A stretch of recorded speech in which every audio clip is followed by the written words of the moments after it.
What is up, everyone? Welcome back to the Fight Like Hell podcast, episode 76, coming to you on December 13th, 2022, which is a Tuesday in case you're listening to us in the year 2149, I think it is. Yeah, that's when they're listening. I got my heterosexual life mate to my top left. How are you, Austin? Good. How you doing, man? It's been a while. We'll get into why here in a little bit, but before we get into that why don't you tell us who is below us and on screen right now?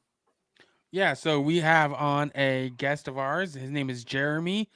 He is a veteran and woodworker and all around cool guy. How's it going, Jeremy? I'm doing pretty fantastic. How are you guys doing tonight? Not too bad. Not too bad at all. We're happy to actually have you. Jeremy, why don't you tell our listeners a little bit about you? God, that is always a loaded question when someone's like, "Summarize your life in a few short stories." I've gotten I really need the 2-second answer. well. See, I've gotten kind of good at this because I've switched therapists so many times. You have to start over from the beginning. Um,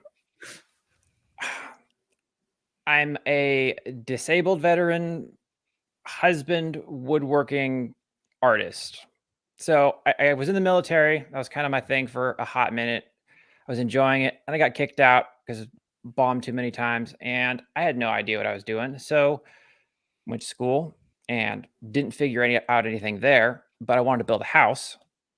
And so I just started collecting stuff, and then I built a shed to hold all that stuff. And then I was like, hey, I like building stuff. I went to school for woodworking, Mhm. and I loved it. I ended up giving all that shit away. That's more to that. But I really fell in love with the craft, with creating, and something struck me later on where it was like, even more so, I like giving my work away. So my goal is to like create and give my shit away for free. It's a little bass backwards because it's really hard to support yourself or anyone, as a matter of fact, when you give away your work, but it makes me happy. So I'm still figuring it out, kind of running through the trenches on that. But I've got 3 kids and one on the way, T minus Oh, 3 weeks. Oh, geez, wow. you're busy. We're right there. We're not ready, but we're right there. So, um, beyond that, I spend all of my time woodworking or sitting in my house. I hermit pretty consistently, so it's social media, woodworking, and Netflix and And hermiting. video games. Yeah. Okay. We'll definitely get into more details on it because you have an interesting backstory and what you're currently doing is very interesting. That's why Austin tried to bring you on our show. Um, Before we get into more about you, we're going to go into our official sponsors of the Fight Like Hell podcast.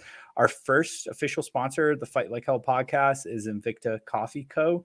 They are a coffee company out of sunny Arizona. Our friend Spencer, who I recently went snowboarding with, is down in the Phoenix area, and he makes some kick-ass coffee. He actually just released, I can't speak English, released a new coffee. It's called Pale Rider. I'm pretty sure it's called. I actually was one of the first people to get it because I bought it the day it went on sale, and we went snowboarding the next day. I've sampled it. It's really good. He also has a whiskey and pecan mix that we really like. If you'd like to try some of his amazing coffee, head over to his website and use the promo code Fight Like Hell, all one word, and you can get a little bit off towards your coffee. And again, that's Fight Like Hell, all one word. Second promotion is patriotcookie.co, and that is our local Cookie Monster dealer, Johnny B. Tack Fit. Austin, remind me because he just DM'd us today. Didn't he just make a cookie that's got like coffee in it? Yeah, it has Black Rifle coffee in it. Yeah. He's always fixing up crazy ass cookies. Both companies actually support veteran companies towards either suicide awareness or PTSD. They give out some of the proceeds. They work with other companies like Rescue 22, and they're just great companies. If you would like to get some amazing cookies and support a good cause, head over to their website and use the promo code Fight Like Hell, all one word, Fight Like Hell, and that'll get you 15% off of your cookie order. That's all I got. Nothing beats good coffee. Right? Coffee is fuck life. yeah. There's two companies we have biased with, just because we drink so much of their stuff. We actually pay for their stuff too. But our two favorite companies right now are that Invicta company is really good. And then there's another company. Oh my God, my mind just blanked. Drag Up Coffee Co. No, not Drag. Grind Ops. I was thinking Grind Ops. Thank you. Yeah, different company. Grind Ops. So Grind Ops is really fucking good. And then Invicta is really good. You would, if you do you like your coffee like an arrangement, like different flavors and stuff, or are you pretty much just a dark? Or Yeah, pretty much just dark. Like, I drink coffee because my wife drinks coffee. Okay. And she just buys the cheap shit. So it's Folgers every day. Dude, Folgers is disgusting and terrible. Yeah, no, we need the worst coffee ever. Donate you some coffee since you're donating. We need to do like a collaboration with one of the coffee companies and get you some coffee and like maybe do like a giveaway or something like that. And I wouldn't argue against that. Okay. Yeah, I think that's going to be something that we need to work in the background. Because Folgers is terrible. Yeah, you look, it gets me by. That's all that matters. It doesn't taste good. I don't care what you say. I mean, if that's all he knows, though, that's all. I mean, to him, it might taste good. I mean, no, it doesn't taste that great. It's harsh, but it's effective. Okay. One of the first things we do on the podcast after we do your introduction and our promotions is we like to talk about things that we did over the weekends. So in either last weekend or this coming weekend, Jeremy, what do you got going on for your weekend adventures? So it was last weekend. Mm-hmm. I'm boring pretty much all the time. So am I. It's okay. I don't do anything. Like, me either. I try recently because I have this very grindy workaholic. I need to do more. I'm not doing enough mentality. And I burn myself out. I try to give myself a little more leniency when the weekend shows up to basically just do jack shit. So, you know, sit around and binge an entire season or two of something with my wife and sit on the couch all day, do nothing. I'm working on that. But like last weekend, I was at a event. It's the first one I'd been to in a hot minute. Forge. That's how I found you. With Norse Forge. Yeah. It was That's how I found awesome. you and came about you is through that event, actually. It was pretty fantastic. I had a really good time. There's a lot of good people there. Pretty much didn't sell anything. I sold 2 things and it paid for the trailer and my gas up there. I wasn't expecting to sell anything to begin with. Like, I really had to be talked into going by some of my other buddies that were going because they're like, this is the type of crowd. These are the right people. Because, you know, recently I've been doing a lot of weapons and stuff. I mean, Tank was there and who was a huge influencer for that whole thing. Yeah, it was nice meeting him as well as many other guys. But like, I went into it thinking I'm not going to sell anything, but it's good exposure with the right type of people, meaning the type of people that would buy this kind of stuff were at that event. They're nerds, they're gamers, they're people that are into, you know, cosplay and other stuff. So I was like, all right, if anything, it's networking with the right people. So that was how my weekend went. I had a good time with that, and it kicked my ass. Jesus Christ, if that it was an all-day thing. I went out there early and left. It was 12, I don't know, 16 or 17-hour day. And it took me like 2 days to recover from that. Does that go into maybe just the fact that you were saying earlier that you like being a hermit and you'd rather just be at your house doing your woodwork? Is it a lot of social? Yeah, there's a lot of it. Like excessive stimuli in my Mhm. periphery is one of the things that can really drown out my energy levels really fast. I have narcolepsy or sleep issues, so I take Mhm. large doses of Adderall in order to function during the day. And so like I crash really easily. So like even if it's an event that I'm really excited for, a few hours there and I will tank. And so if I'm not loaded up on medication, caffeine, or alcohol, it is going to be a struggle to get through any of it. And doing that nonstop for, a 15-hour day, because it was like it ran from noon to 10 at night. Mhm. And I had to get going in the morning at about 8 o'clock in the morning to get the trailer loaded, get everything out there, get set up, and then packing and getting back. So it was a long day. But yeah, people stimulation, which is ironic though, because like I can sit in my shop and live stream and chat all day. Oh yeah. It's not nearly as draining as it is people. So yeah, it can be pretty exhausting, but I had a great time. I can't wait for the next one. Okay. And where was that located out of? Um, I want to say Salisbury, North Carolina. So I'm in North Carolina. He's about an hour and a half away from me. So it was a short Okay. drive. Yeah. By the way, we appreciate you working with us and coming on a little bit later. We struggle with some of our East Coast guests because they want to start earlier. It's later for you out there. We appreciate you working with us on Oh, this. no, that's all right. I mean, it's 10:20 right now. It's a little later in the evening, but I'm a night owl naturally. Mhm. So I'll probably be up till 1 or 2 o'clock in the morning. But my kids are now all asleep. So it's also great because the house is quiet. I ain't got to Yeah. worry about them running in here in the middle of y'all's show. Yeah. Yeah. Hey, Hey, that might make it more interesting. Okay. I mean, yeah, we did have a naked baby one time, like a Yeah. 2-year-old run Just on running. screen, Mhm. just ran and busted open his dad's door and was naked. And this was on YouTube. I think it was On the podcast. live. It was on the podcast, and we're like, we are gonna get this episode taken down. So never did. We've gotten Mhm. other episodes taken down for like showing clips of UFC fights, but Yeah. Speaking of UFC, Rob, what'd you do this past weekend? actually Lowell and I went to a UFC fight. So shout out first off, VetTick. They're a company that gives veterans opportunities to go to all types of events, everything from a tiny concert to stand-up comedy to professional sports. It could be NFL game, it could be a baseball game, hockey.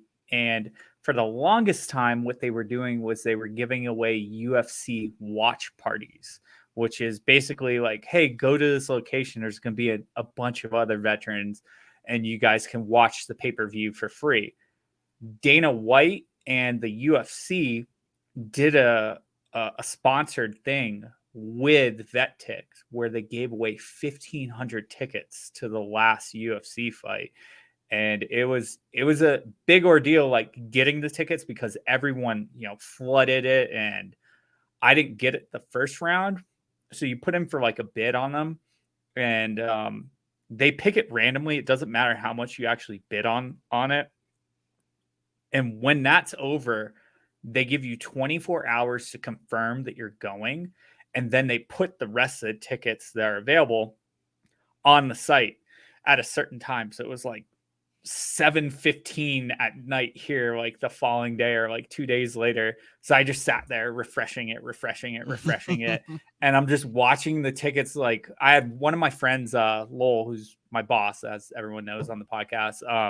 He was sitting there watching the ticket count just drop down as I'm like trying to fucking buy the tickets. And it was $14.95 because you have to like pay them to help like handle everything and keep Mhm. their business afloat, and you can make a donation on top of it. So it's $14.95 to go to an event that would have cost like probably a couple $100 for the seats that we're in. However, don't tell VetTix this. We snuck into the lower bowl and found like some fantastic seating and sat there for the entire fights. And it was a lot of fun because I love the UFC. We talk about the UFC on here. I don't know, Jeremy, do you watch any of that stuff? Like, you into mixed martial arts at all, or not really? I'll find clips when they show up, but I don't Mhm. specifically watch the fights or keep up with what's going on in that world. Yeah, it's an expensive sport to like follow because the pay-per-views happen often and they're not cheap. They're So like, expensive. That's why I didn't watch the fight, Rob. I was gonna pay for half of it. It's I still even like offer, $75 for a but I was gonna give pay-per-view you half of that. stream. That's $35. Like, That's still $40 to watch that's a like fight. that's McDonald's prices out here at the Grand Canyon, man. Like, come on. Hmm.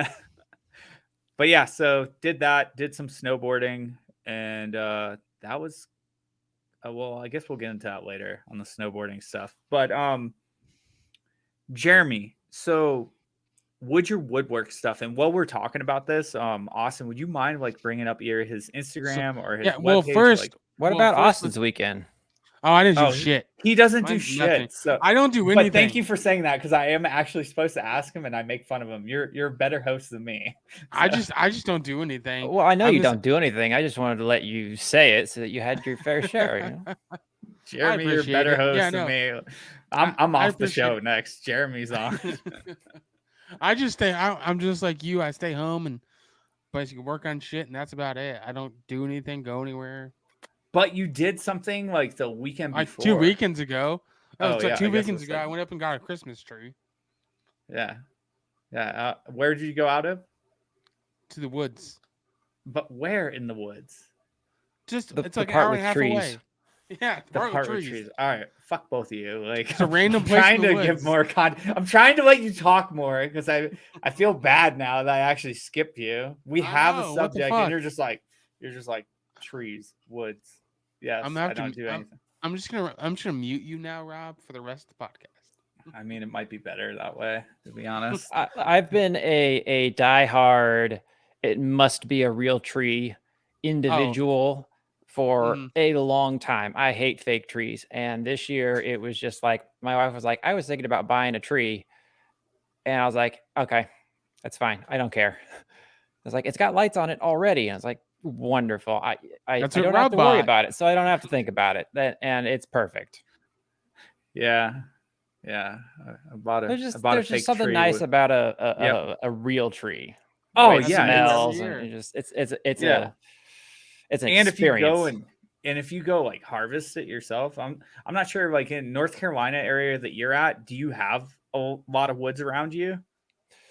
Yes, finding a good Christmas tree would be a challenge because you're looking for that perfectly sized one. And Yeah.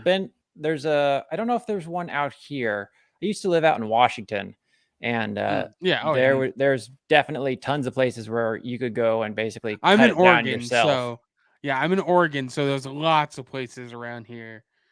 But generally, it's cut just down trees. they're pre-cut, pre-bundled. Go look at them and be like this one, and then they'll wrap it and take it home. And but Mhm. now we're on the fake tree life, ride or die. Yeah, yeah. Have you ever taken any of your real trees and used them for woodwork after you were done? No, they just get dumped. Okay. And well, Are- they're not even big enough usually. Like there's real trees are small usually on the. Not like you have much real estate to work with. Yeah, I could in theory maybe turn something out of the trunk, but Yeah, no. but not much out of it because like, so all right, that while I'm talking about this, Austin, will you bring up his stuff? Yeah, Jeremy, well, first let's get into his military background and all that too. Before we Dude, just dive you know into what? the woodworking. All right, in my defense, we haven't had a podcast in like 3 weeks because You're still salty, aren't you? He is. I'm very salty. Did he tell you what happened? No. Okay. Like, for content purposes and just for listener purposes, the reason why we've been gone for a few weeks and had on and off episodes were because in the past probably like 2 months, we've had 3 or 4 people cancel on us literally the day of the fucking podcast. And I don't know what's up with these people's integrity, because like one of the people is actually pretty big in the veteran community, made a solid commitment to us, begged us to bring on his fucking business partner. We never do 4 people because it just becomes a clusterfuck. Right. We agreed to him and we said, hey, like, we're going to do this in 2 segments. Like, we're going to talk and we'll get your backstory and your friend can chime in whenever the fuck he wants. And then we're going to pause, download and upload that podcast, come back, and then do your friend's podcast. That way we could have got like an A and B episode, which we thought would have been cool for our listeners. It would have been something different that we had never done before. And he was all on board with it. He fucking canceled like a couple hours before the podcast. So we appreciate you being here is what I'm getting at, Jeremy. Yeah. The only thing that was going to stop me was childbirth. Okay, I mean that's fair enough. Like, and I figured, you know, most people would be understanding of that from the hospital. I don't care. You got to do it from the hospital room while your wife's giving birth in the background. We don't care. Shh, I'm trying to do a podcast. Quit screaming so loud. Yeah. Geez. My water broke. I don't care. I'm in the middle of a cast. I'm busy. All right, Austin, go back to hosting, and we'll get into stuff.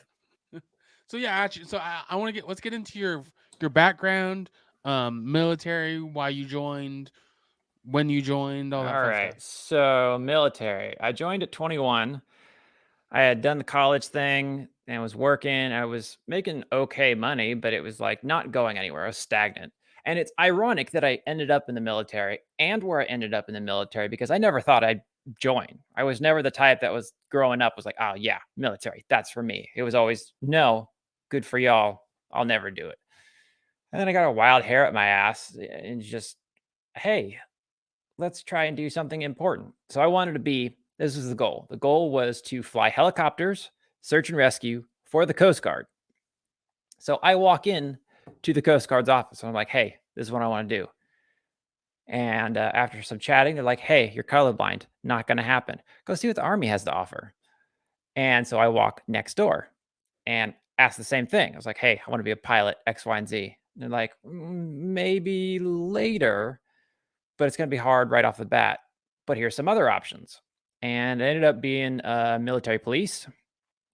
So I joined, got the whole paratrooper option. So I was shipped out to Bragg for my entire 7-year career. And the op tempo there is fucking stupid. It was deploy, come back, train, deploy. I did 3 tours. Like I spent 7 years in the military at one station. I'll meet people and they're like, yeah, I'm on my 3rd or 4th year in, and this is my 3rd duty station. I'm like, how the fuck does that work? I don't understand. I have been at one place my entire career. I just don't get it. So I did 3 tours. I did 2 in Iraq, 1 in Afghanistan. Each one was different because my job changed at each interval. So first one, I was a driver gunner. My second tour, I was protective services for the second in command of Iraq. It was a 3-star. Kind of like a PSD? Absolutely PSD. That's what I went to training for. And it was a night and day difference. It was really awesome doing that because it gave me a really good view of what top down looks like. So it's like, it's really easy when you're on the bottom rung to be like, this is bullshit. You know, you're looking at, you're starting out as a private and you're like, all I got to do is all this bullshit cleaning, and sergeants don't ever have to do it. And then you get to the sergeant position. You're like, man, this sucks. I wish I could go back to being a private cleaning shit. Cause I have all these responsibilities and I don't want to worry about it. Seeing like 1-star, 2-star, 3-star, 4-star generals and their teams of people that just make this one guy operate is just mind blowing. Like this dude had 2 advisors that would like tell him what he's doing all the time.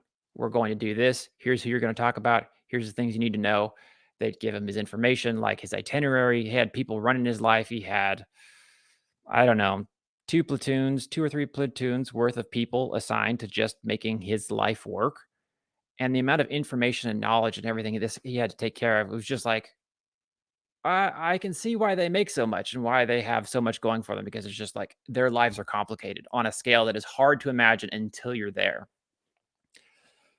So that was a lot of fun. And then my 3rd tour, I was a bomb dog handler in Afghanistan, and I got attached to Special Forces, first group, also out of Bragg. No, Lewis. They're out of Lewis. And it was really interesting because it was a very different experience doing the whole, you're in the military and you're in the army and you're going to deploy and they're going to treat you like a child. And then you deploy with special forces and it's like, you're a subject matter expert, you're an adult, do your job right, have integrity, and we trust you. And like, it was so much better, but it was also so much more chaotic. And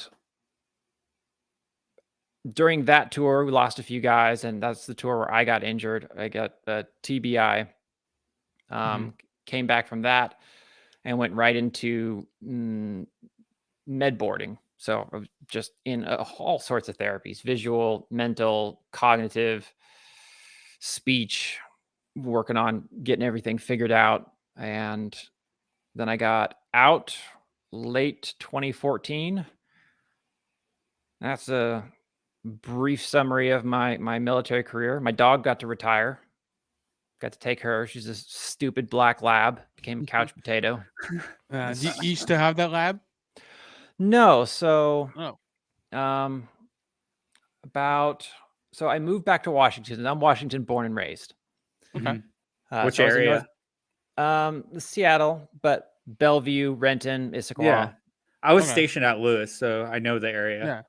Yeah. So the dog got to retire with me because she stopped working. She had PTSD from all the bombs as well. And they were also shutting down her program because she was a specialized search dog. So generally, canine handlers, they go to Texas, they learn how to handle a dog, and then they go to a base and they get assigned a dog, and it's all on leash. The specialized search dogs were off-leash dogs. So you had to have a really different kind of rapport with them in order to be able to command the dog to work off leash. So you went to training in Texas and you were paired with a dog there. And then for as long as you were working, you guys stayed a team. So I got paired up with this black lab named Lexi. And I was her first handler and we deployed together. And then she stopped working after that. It's the sweetest little thing. All she wanted was a tennis ball. She's like looking, not for bombs. She's looking for tennis balls. I have a black lab. I would never voluntarily own a black lab. They're retarded. I have one. They're high strung. Oh, but 100%. She was the sweetest dog. So after I got out, we moved back to Washington. And while living in Washington, because rent is stupid, we often got places with a mother-in-law suite and rented it out to my cousin. So he could live with us because he's pretty much my one and only friend and family member. So it was like a win-win. But after being there for a while, Lexi really started taking to her. And a few years in, I ended up getting divorced because that's what the military is good for. And my ex-wife is from North Carolina, which is where I'm at now. And so when we got divorced, kids went with her. And I was going to be moving back to North Carolina because that's where my kids are. I was like, I'm not going to let my kids, so. But I wasn't sure how well I would be able to take care of my dog. And Lexi had grown pretty fond of my cousin, who's really outdoorsy type. He went out hiking and did a lot of rock climbing and all sorts of other stuff, and visited his family often, who had a couple dogs themselves. So she got a lot more outdoors work. So I made the tough decision. And let me tell you, I still get all caught up about this. I have so much, I don't know, guilt, shame, disappointment in leaving her behind. Because like that dog saved my life, was my best friend. And the thought of not taking her with me was really hard. But it was one of those decisions where it was like, I know she's going to have a better life here with him than going with me. And so I let her stay with my cousin, and it was really hard to do. And I still get all caught up about it. But she passed away about a year ago from cancer. So she got to spend the rest of her days hanging out and having a good time. She was a sweet pup. Yeah, I mean, dogs are special animals. I mean, especially service dogs and dogs that have a mission. They're just she lived a good life. I mean, so Well, and that's where it was, a challenge for me is that like, you know, you get no man left behind kind of mentality where it's like, you take care of your own and you don't mm, leave anyone behind. And when you have to leave a battle buddy behind, which is what it mhm. was. This is my dog, Oh, a but hundred like percent. she saved my life, she saved my team's life, and to feel like I failed her just Mhm. killed me. And Oh yeah. it's hard going through the videos or the pictures or even just talking about her because she was something special. Mhm. No, we can Dude, definitely. I mean, Rob has a no. service dog. You you didn't fail her, man. You gave No, not at her all. like you gave her a better life, man. And that's like that's huge because like obviously, like she's very important to you, but you knew Mhm. the lifestyle like I I'm getting emotional about it because I have a service dog and I got her once I got into my life. Whereas years ago, I don't think I could have had a service dog just because of how much I was traveling with the military and just my life and where I was living and I would have been probably in the similar position as you where I would have had to, give it up to someone. But like in your scenario, like the thing that's beautiful about it, man, is you gave it to someone that's your family and someone that you consider a Mhm. friend, and it was for the betterment of Lexi's life. So like Yeah, it's not like you gave her up to some stranger and be like, "Here, go exactly. live this life with somebody Yeah. else." Yeah. No. It was somebody that that would take care of her, and that vice versa. And she would have a good life, and they got attached. Well, I often run into a conflict of rationale says one thing and emotion say something else. Oh, 100 And percent. I can logic my way through many of the things I encounter on a day-to-day basis, but the way I feel about it doesn't change, Right. even if I have a rational understanding for it. And when whether it's my wife or my kids or my battle buddy, when you care for something or you have a special connection with something, you want to give it the best and you want to give Mhm. it your best. And when your best isn't good enough and you have to let it go, that's just as hard.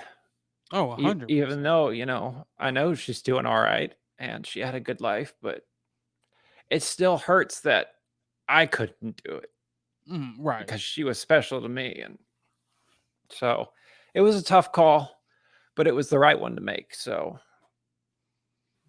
And I'm sure Austin and I agree with what you did, and Mhm. emotionally it hurts. I mean, like your story is making me cry, dude. Mhm. But I guarantee you, anyone with a fucking rational brain or understands like the connection between a handler and or like a service dog or just a dog in general, if you're a Mhm. good fucking pet owner, like understands what you did was the better decision for her. So like I know it's hard emotionally, but you definitely did the right thing, man. yeah, I know. I'm anxious to get a dog. I know I haven't owned a dog since, and it's Mhm. been part of that's been my fear of not Failing being another able, dog or not being yeah, good enough. Yeah. not And being able to take care of another dog. But I right, and also I know that completely understand that. there's something there's something really special Hmm. about dogs in general, but a service animal to a veteran or a Hmm. person who has PTSD or an emotional support, just when it has a role that goes beyond it being just a pet, Mhm. it's a different type of shoulder to be able to lean on. And I know it would be really good for me. I've looked into getting a service dog. like so many things, it's a pain in the ass. There are so many organizations. The paperwork is trying to get doctor's notes and everything lined up. Mhm. The wait lists are forever and a half. You Oh, don't yeah. have it, like, it just, oh, it hurts my Maybe brain. I could yeah. there's options where it's like I can self-train to get a Mhm. service dog, but that also doesn't interest me in the slightest. Like, I know how Right. to train a dog to do just about anything. I don't want to train a dog. That's not where but like I could. So I know it'd be good for me at the end of the Mhm. day. Maybe we can hook One day. so we Yeah. work with an organization called Rescue 22 Foundation that does just that. They hook up veterans with service dogs at zero cost to the veterans. So we have they do fundraisers that basically raise money for the dog. They do charity events and they don't make a dime from it. Right. They have their own dogs. They have their own 9 to 5 jobs, which is they work for canines for a living. They have their own dogs for a living. That's what they do. And on the side, they have Rescue 22 Foundation, which is what they do is they save 2 people at one time. They take dogs that are needed to be saved and pair them with a veteran. Mm-hmm. So maybe we can get you hooked up with them and talk to them because they've helped some of our friends. Mhm. So we know people that we might be able to hook something up with you. Yeah, Awesome. or if the only thing I know that they kind of got going on right now is they too have a little bit of a wait list. Yeah, So we can but reach it's out a to them on the back channels and find out mm, if there's any other companies too that they recommend that might not have as long of a wait list or Mm-hmm. as long as a tedious process. Cause like getting my dog certified was such a pain in the ass, man. yeah. And a It's lot of just it like was yeah. it's just like everything else. Life just feels unnecessarily complicated in just the Yeah. Oh, amount of 100. things to think about and worry about. And Mm-hmm. like, I don't do well with stuff outside of my wood shops. So Mm-hmm. managing a business or social media or a website or my house and my taxes and my car Mm-hmm. registration, like there's just so many things that like you have to tick the box to take care of. And then like you try talking about adding a dog that has in Oh its yeah. own right, for you talk about these applications, it's apply to this company and fill out all this paperwork. And it's like it may Mm-hmm. sound simple as do some paperwork, but like it's a compounding thing that adds on to everything else. And so Mhm. there's a lot of it that's been strongly deterred by just how much work it feels like, or the hoops you have to jump through to make it Mm-hmm. come to fruition. That and you don't know if it's a good company. Like we know people that have been through so-called good, companies and they turn out to be dog shit. Yeah. That's why we know like I said, the company we know they're reliable. We know they're actually gonna help where they can. They're not just gonna fucking take your money and then 6 months down the road and never hear from again. Right. And then another question I had was what's your rating at? Is your rating at 100? Yeah. Okay. Yeah, because otherwise we know someone that can help Yeah. you get to 100. It's gotten a lot of our friends to 100. She even got me to 100. I was stuck at 90 for a long time because of Well, TBIs as well. so that was like my success there was understanding how it worked while I was Mhm. being med boarded, because I was pretty much on my own. And if it, as you know, going through the process, like there's so much of the stuff that's just blatantly looked over as us on individuals. Like the one thing that comes to mind, for instance, is like back pain, where it's like, they want to see your range of motion. And it's like, bend down and touch your toes. What they're looking for is when does it start hurting, not can Mhm. you touch your toes. Right. And Yeah. so like there's none of that clarification, because what happens is people go in and they're like, yeah, I can touch my toes. Sure. And what they're doing is they're just bending through the pain, which is what you Yeah. do. You're just like, oh, it hurts. Right. That's Yeah, just what I it's can supposed do to it. do. Doesn't mean it doesn't hurt. Exactly. And so understanding how the process worked helped, I think, some in getting it smoothed out for me on my end, because I know overall it's not the most efficient system at No. rating veterans appropriately and Terrible. accurately. Yeah. Um, but I managed to get 100 permanent. So Okay. Good. Yeah. So okay. So well, let's get so you said you left the military after getting blown up too many times, right? hmm Okay, and then what did you do after that? How'd you get into the whole woodworking thing? okay, so it started in Afghanistan. So I was with the special forces. It was let's see, it was about a squad of them. There was a squad of infantry, and then myself, a couple EOD guys, a few engineers, and that was it. And we were at a Afghan special forces base, so we weren't based with other Americans. We were literally out in the middle of nowhere. We had to build our own living circumstances. For the longest time, we showered using well water, which you had to like pull up from the well and then heat it and then, sponge it onto yourself. And that shit like was freezing cold in the middle of winter. You've been pulling up these buckets of ice or ice water, and it was just, ugh. um, so we were really isolated. And like many times and tours spent overseas, you learn to work with what you got versus what you want. And this tour in particular was even more of that because we had nothing. And then we spent a lot of our time, patrolling through small Afghan villages, getting to see how they were living. There was a lot of mud huts and a lot of like just basic construction. And living that way was like inspirational to me, where it was like, I could live in a mud hut. That wouldn't bother me in the slightest. It's simple. And so I came back and I started doing research on green building. It just kind of sparked an interest in me. And there's this really good book called Green Building, and they talk about different types of house constructions that you can do: straw bale, cob, cordwood. Those are pretty much the major ones to look at. And I fell in love with straw bale homes.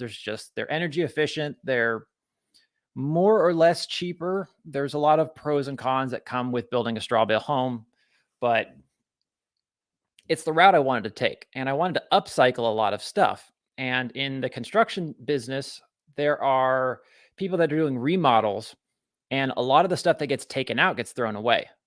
They have to get rid of it and they have to pay to get rid of it, which is why a lot of contractors will offer this stuff up on Craigslist and stuff. So if you go up on Craigslist, if you're in a populated area, and you look for just free stuff, you'll find all sorts of things. And I started collecting doors, cabinets, tile, windows, like just miscellaneous things that were getting dumped.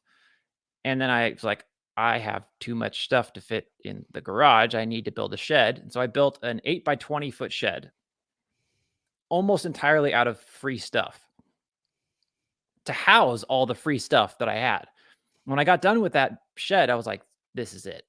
I like building with my hands. This feels really good because I was in college using my GI Bill, getting a business degree, thinking I was going to write or do something along those lines.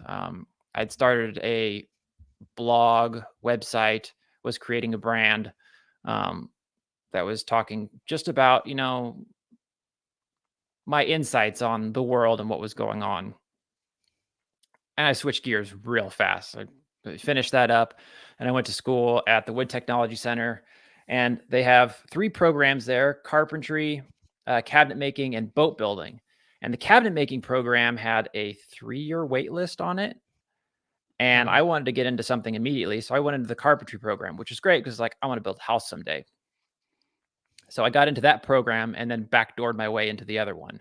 And they're considered 2-year programs each. It's like 5 or 6 quarters or semesters. I don't know. College systems are stupid. Like some are semesters, some are quarters. They mean the same thing, but they don't. I don't understand it. But I got there. I got my degrees. I got the education. I ended up giving away both the shed and everything in it because I bit off way more than I can chew. Something I am pretty good at doing with almost all the things. I am excessively optimistic. It is a double-edged blade because I'm like, I can absolutely do that. I'll go to YouTube, I'll figure it out. And I'm like, God, I am so in over my head. And my ability to price my work or estimate time are all ruined by how optimistic I am. And it's a pain. So I started doing the woodworking thing after graduating, and I loved it. It was like it's just so fulfilling. Creating, crafting, and I'm very meticulous. I'm also like I was given that amazing grindstone work ethic by the military where it's like put your head down, fucking focus, and just do until you're done. And that translates really well into woodworking. And I'm seeing more and more a lot of veterans turn to this as a craft because it just kind of, I don't know, it meshes with, I think, a lot of the work ethic that is instilled in the military. And I was doing it for a while and I was like, something's missing. Something just doesn't feel right. Like I was fulfilled, but I didn't know what was missing. And are you familiar with a YouTuber called Art of Kicks? No. He does he used to do music what's the word? Reactions. Music reactions. He'd watch videos and react to them. And he was just this very upbeat, kindred soul, kind-hearted individual, always had a smile, always had a lot of character and a lot of animation on screen. He was very entertaining to watch. And I was watching him when he was a small channel, and he's like well over 1 million people now on YouTube. He's doing really well. And he switched into like scary videos and some video game stuff. And he's doing well. But he introduced me to a lot of good music, and his attitude, like he put a smile on my face. If I just wanted to see something that was going to make me feel good, I'd go watch his stuff. And so one day I was like, I think I want to just send him something. So I made a little plaque about yay big, and it was a piece of walnut, and I carved in a silhouette of him and his catchphrase on it, and I sent it to him. And I was like, hey, I'm a fan. I love what you do. I wanted to send this to you to just say thanks because, you know, what you do makes me happy. And so I wanted to give something back. And he opened it on camera. I wasn't expecting that whatsoever. He's like, this is the first, you know, real piece of fan mail I've ever gotten. And he opened it up. He pulled it out of the package and he just lit up. His face was so bright. And I was like, oh shit, there's the drug I want. I want that. I want that all the time. It triggered something in me that I can't get over how good it feels to give something to someone. And not only just like you can give shit away, but when you give something special to a person where it has significance, it has meaning, it becomes this thing that radiates happiness in their life. They see it and they are always uplifted by it. And I was like, oh man, this is so good. Give me more. That's what I want to do. And so from that point forward, I decided that I wanted my business to be creating and giving. And so I started a YouTube channel at that point, and I basically went down the rabbit hole of I want to make and give. And my goal was like, let me get enough sponsorship and advertisers that I can make cool shit like stuff like this. That's expensive, you know, several hundred, several $1,000s, and give it away at no cost to my viewers, my followers, my fans, whoever it may be, because I wanted it to be free to anyone and everyone. It's really hard to do. It's really hard to make money. You act like it costs money or something. So I put out about 60 videos on YouTube, and a year into it or so, I started really slowing down. I found good traction on TikTok, and I pretty much switched platforms. I was trying to do both YouTube and TikTok, but I don't have the fucking brain power to micromanage what I'm doing now. It's a lot to try to do multiple platforms. Oh, YouTube is so much work because specifically with woodworking, like my entire focus is woodworking. I have to build a thing, and if it's a big project, like it can be a month-long thing. But then in order to do good video work, I have to plan out all of my shots. I have to make sure I'm not overshooting how much footage I have, because then you have to edit it, and then you have to spend God knows how long editing something together. It becomes so time consuming. That takes you away from what you're doing.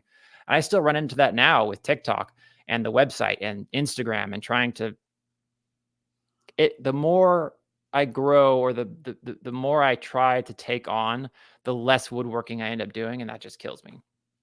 So I haven't found success yet, but I have given away like $8,000 or $9,000 in furniture and art, a couple coffee tables, a few weapons, bowls and turnings, and I had to pump the brakes on how big I was going at a certain point, because like I gave away a coffee table and I had to ship it a few states over, and it cost me $500 out of pocket to build a crate for it and freight it out to them. And I was like, okay, I'm burning a hole in my pocket. I don't have this kind of money. I don't make any money. I really got to slow down. So my goal is still to get to the point where I have enough advertiser sponsors from corporate, but also like Patreon members or whatever, where I can get to the point where I can just make stuff and give it away full time. That's literally my dream, my job, my goals. I just want to make whatever I want and just give it to people. I don't have any attachment to it. Like this stuff right here, I don't have attachment to it. I don't collect things. I went and Marie Kondoed my life many years ago, tidied up everything. And yeah, so that's my I love Marie Kondo. Like the tidying up and like, does this spark joy? And keep it or get rid of it.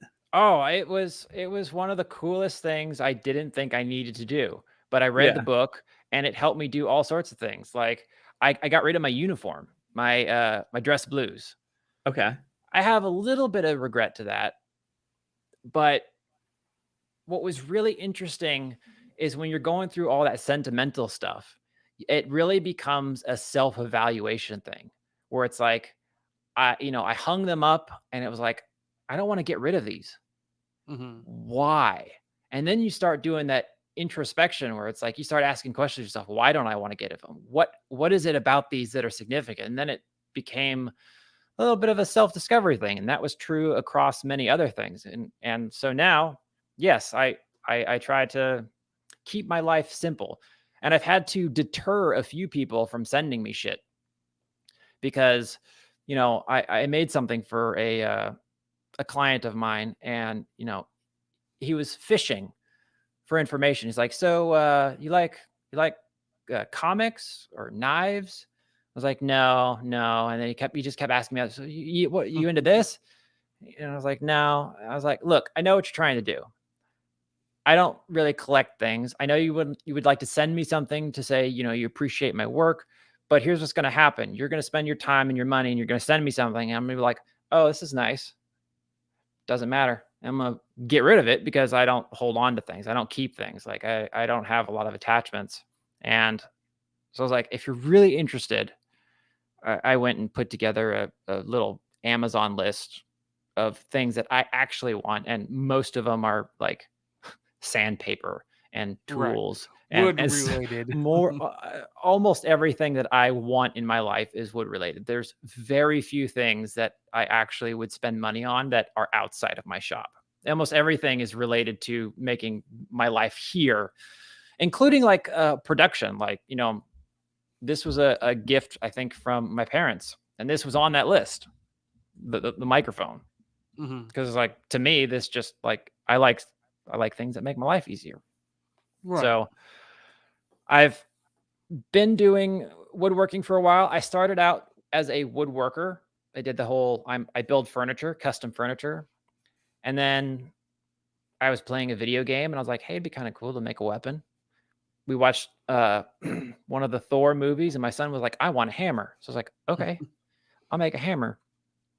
And then I spent 6 months making weapons. I've got weapons all over my wall. I dabble because I can't do production work. I would lose my fucking shit. Want to start my car. Like, I can't do the same thing over and over again. I just lose my mind. So I pretty much, I ping pong in my work. I'll make just about anything. And that's made marketing myself as a go-to for a specific thing really hard, because it's like, I'm not the table guy. I'm not the guy that makes really nice bowls or something specific where I it's make easy to find your market. everything. Yes, I'll do everything. And so it's like, a God of War weapon is very specific. It's, Mhm. upper middle class, who Especially with the likes new God video of War that games, just came out.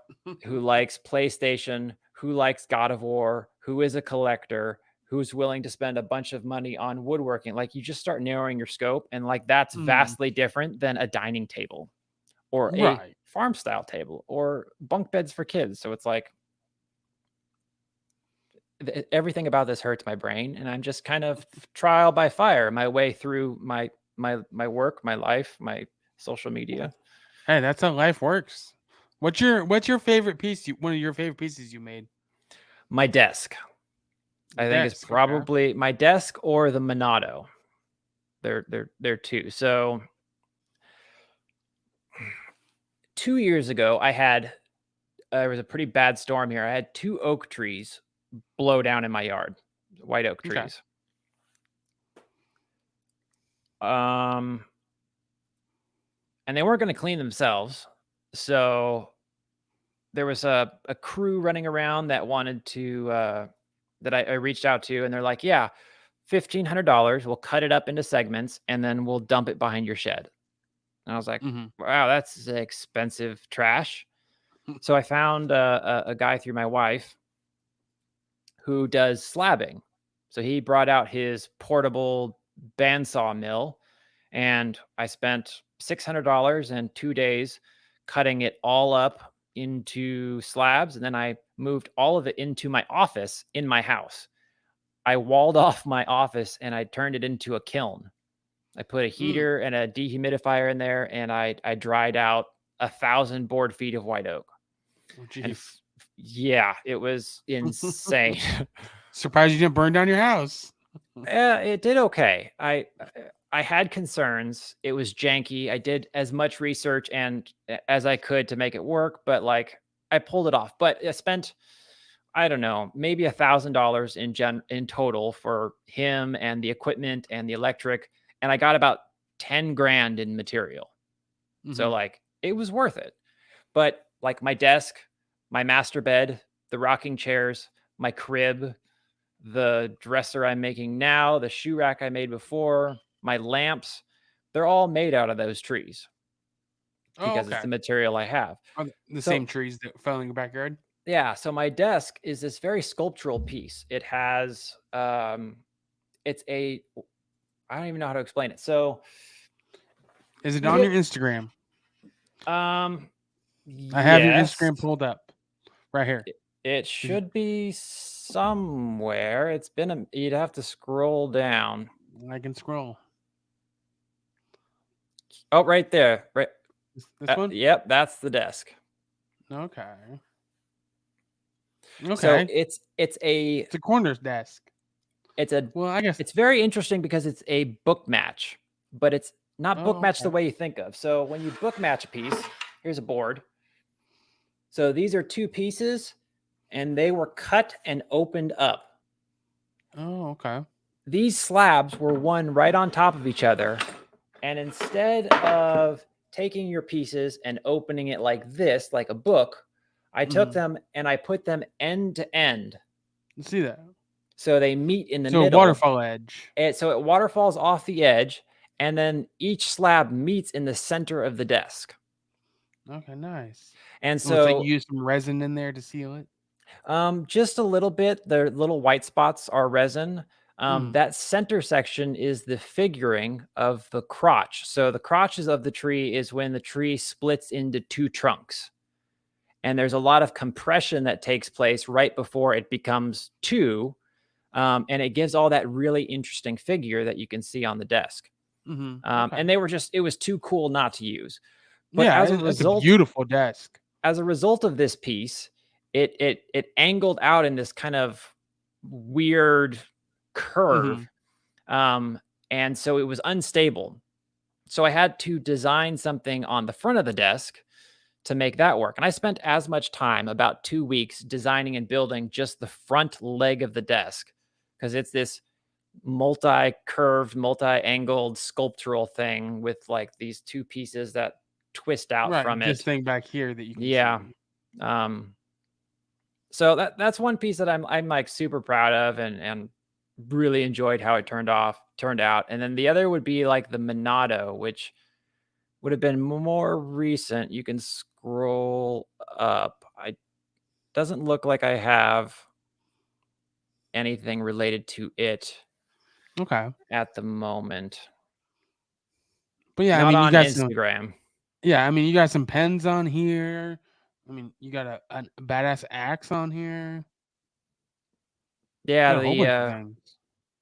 the Leviathan axe is the one I just finished for a client, and that's the one I'm, as far as weapons go, is probably one of the best ones I've done yet. Yeah, it's so much detail. It is a lot of detail. It's very time consuming. Okay, and then what's up next for you? What's Right up next in your docket? right now I'm working on a dresser Okay. for my baby because my youngest is 8 years old, so we're starting over. Basically, yeah. Yeah, we had no baby things, and now we have all the baby things. But like Are you one ready of for this those. again? Well, and like I definitely fall into that category of I can fucking make it. I don't need to buy it. I can make it myself. Make everything. It's well, for a lot of reasons, it can be about the same cost if you look at like materials versus like buying a cheap piece of furniture, but then it's a cheap piece of furniture. Right, and this is gonna last for a long time. Right. A lot of my stuff could be things that like I made my crib, which is it'll convert into a day bed and then a full bed. And like that's something that like my daughter can take and use for her kids if she wanted, like an heirloom piece at that point. And I couldn't afford that.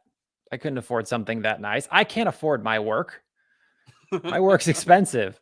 There's no way I could buy something of that quality, or that's like, so I modify all my work unintentionally to make it cooler because I think it's going to be cooler. And it's a pain in the ass. And it always takes my time and just, oh, I had a plan. We're just going to throw that right out the fucking window. So like I built the design for the crib, and I was working on it, and I was like, maybe I'll add something to, make it a little more in tune with my daughter.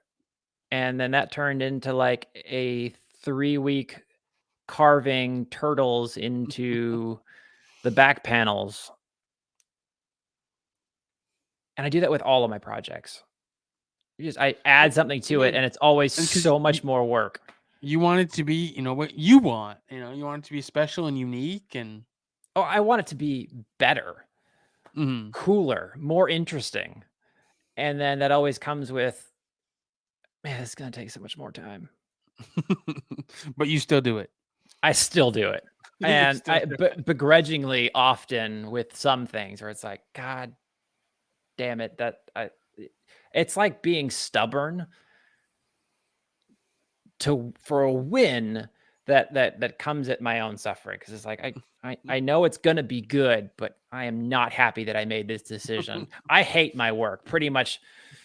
It starts out like this is the best idea project ever. And then I start doing it, and about 15%, it's like, fuck, I wish I could burn this thing to the ground. I don't want to do this anymore.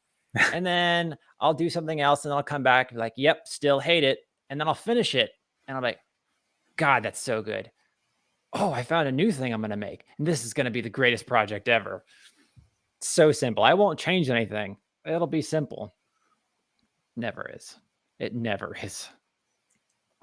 So I have a question I was thinking about while you were explaining the way you give away your stuff. On your website or your socials, do you have like anywhere people can, besides that Amazon list that you were talking about, do you have like a donation like spot or anything like that?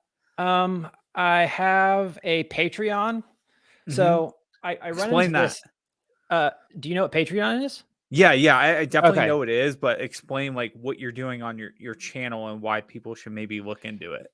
Okay, so I have a website Mhm, and it's thewoodveteran.com and all of my socials are the wood veteran. No spaces, no tags, no nothing. mhm, YouTube, Instagram, TikTok, Patreon, it's all the same. Keep it simple. Um, Patreon is one of those platforms that's amazing because it allows you to support a creator. It's a subscription based thing. You spend a few dollars or many dollars, depending on how deep your wallet goes. And most of it goes towards the creator. I'll get people when I live stream on TikTok because I live stream pretty often on TikTok, and they'll send me little gifts.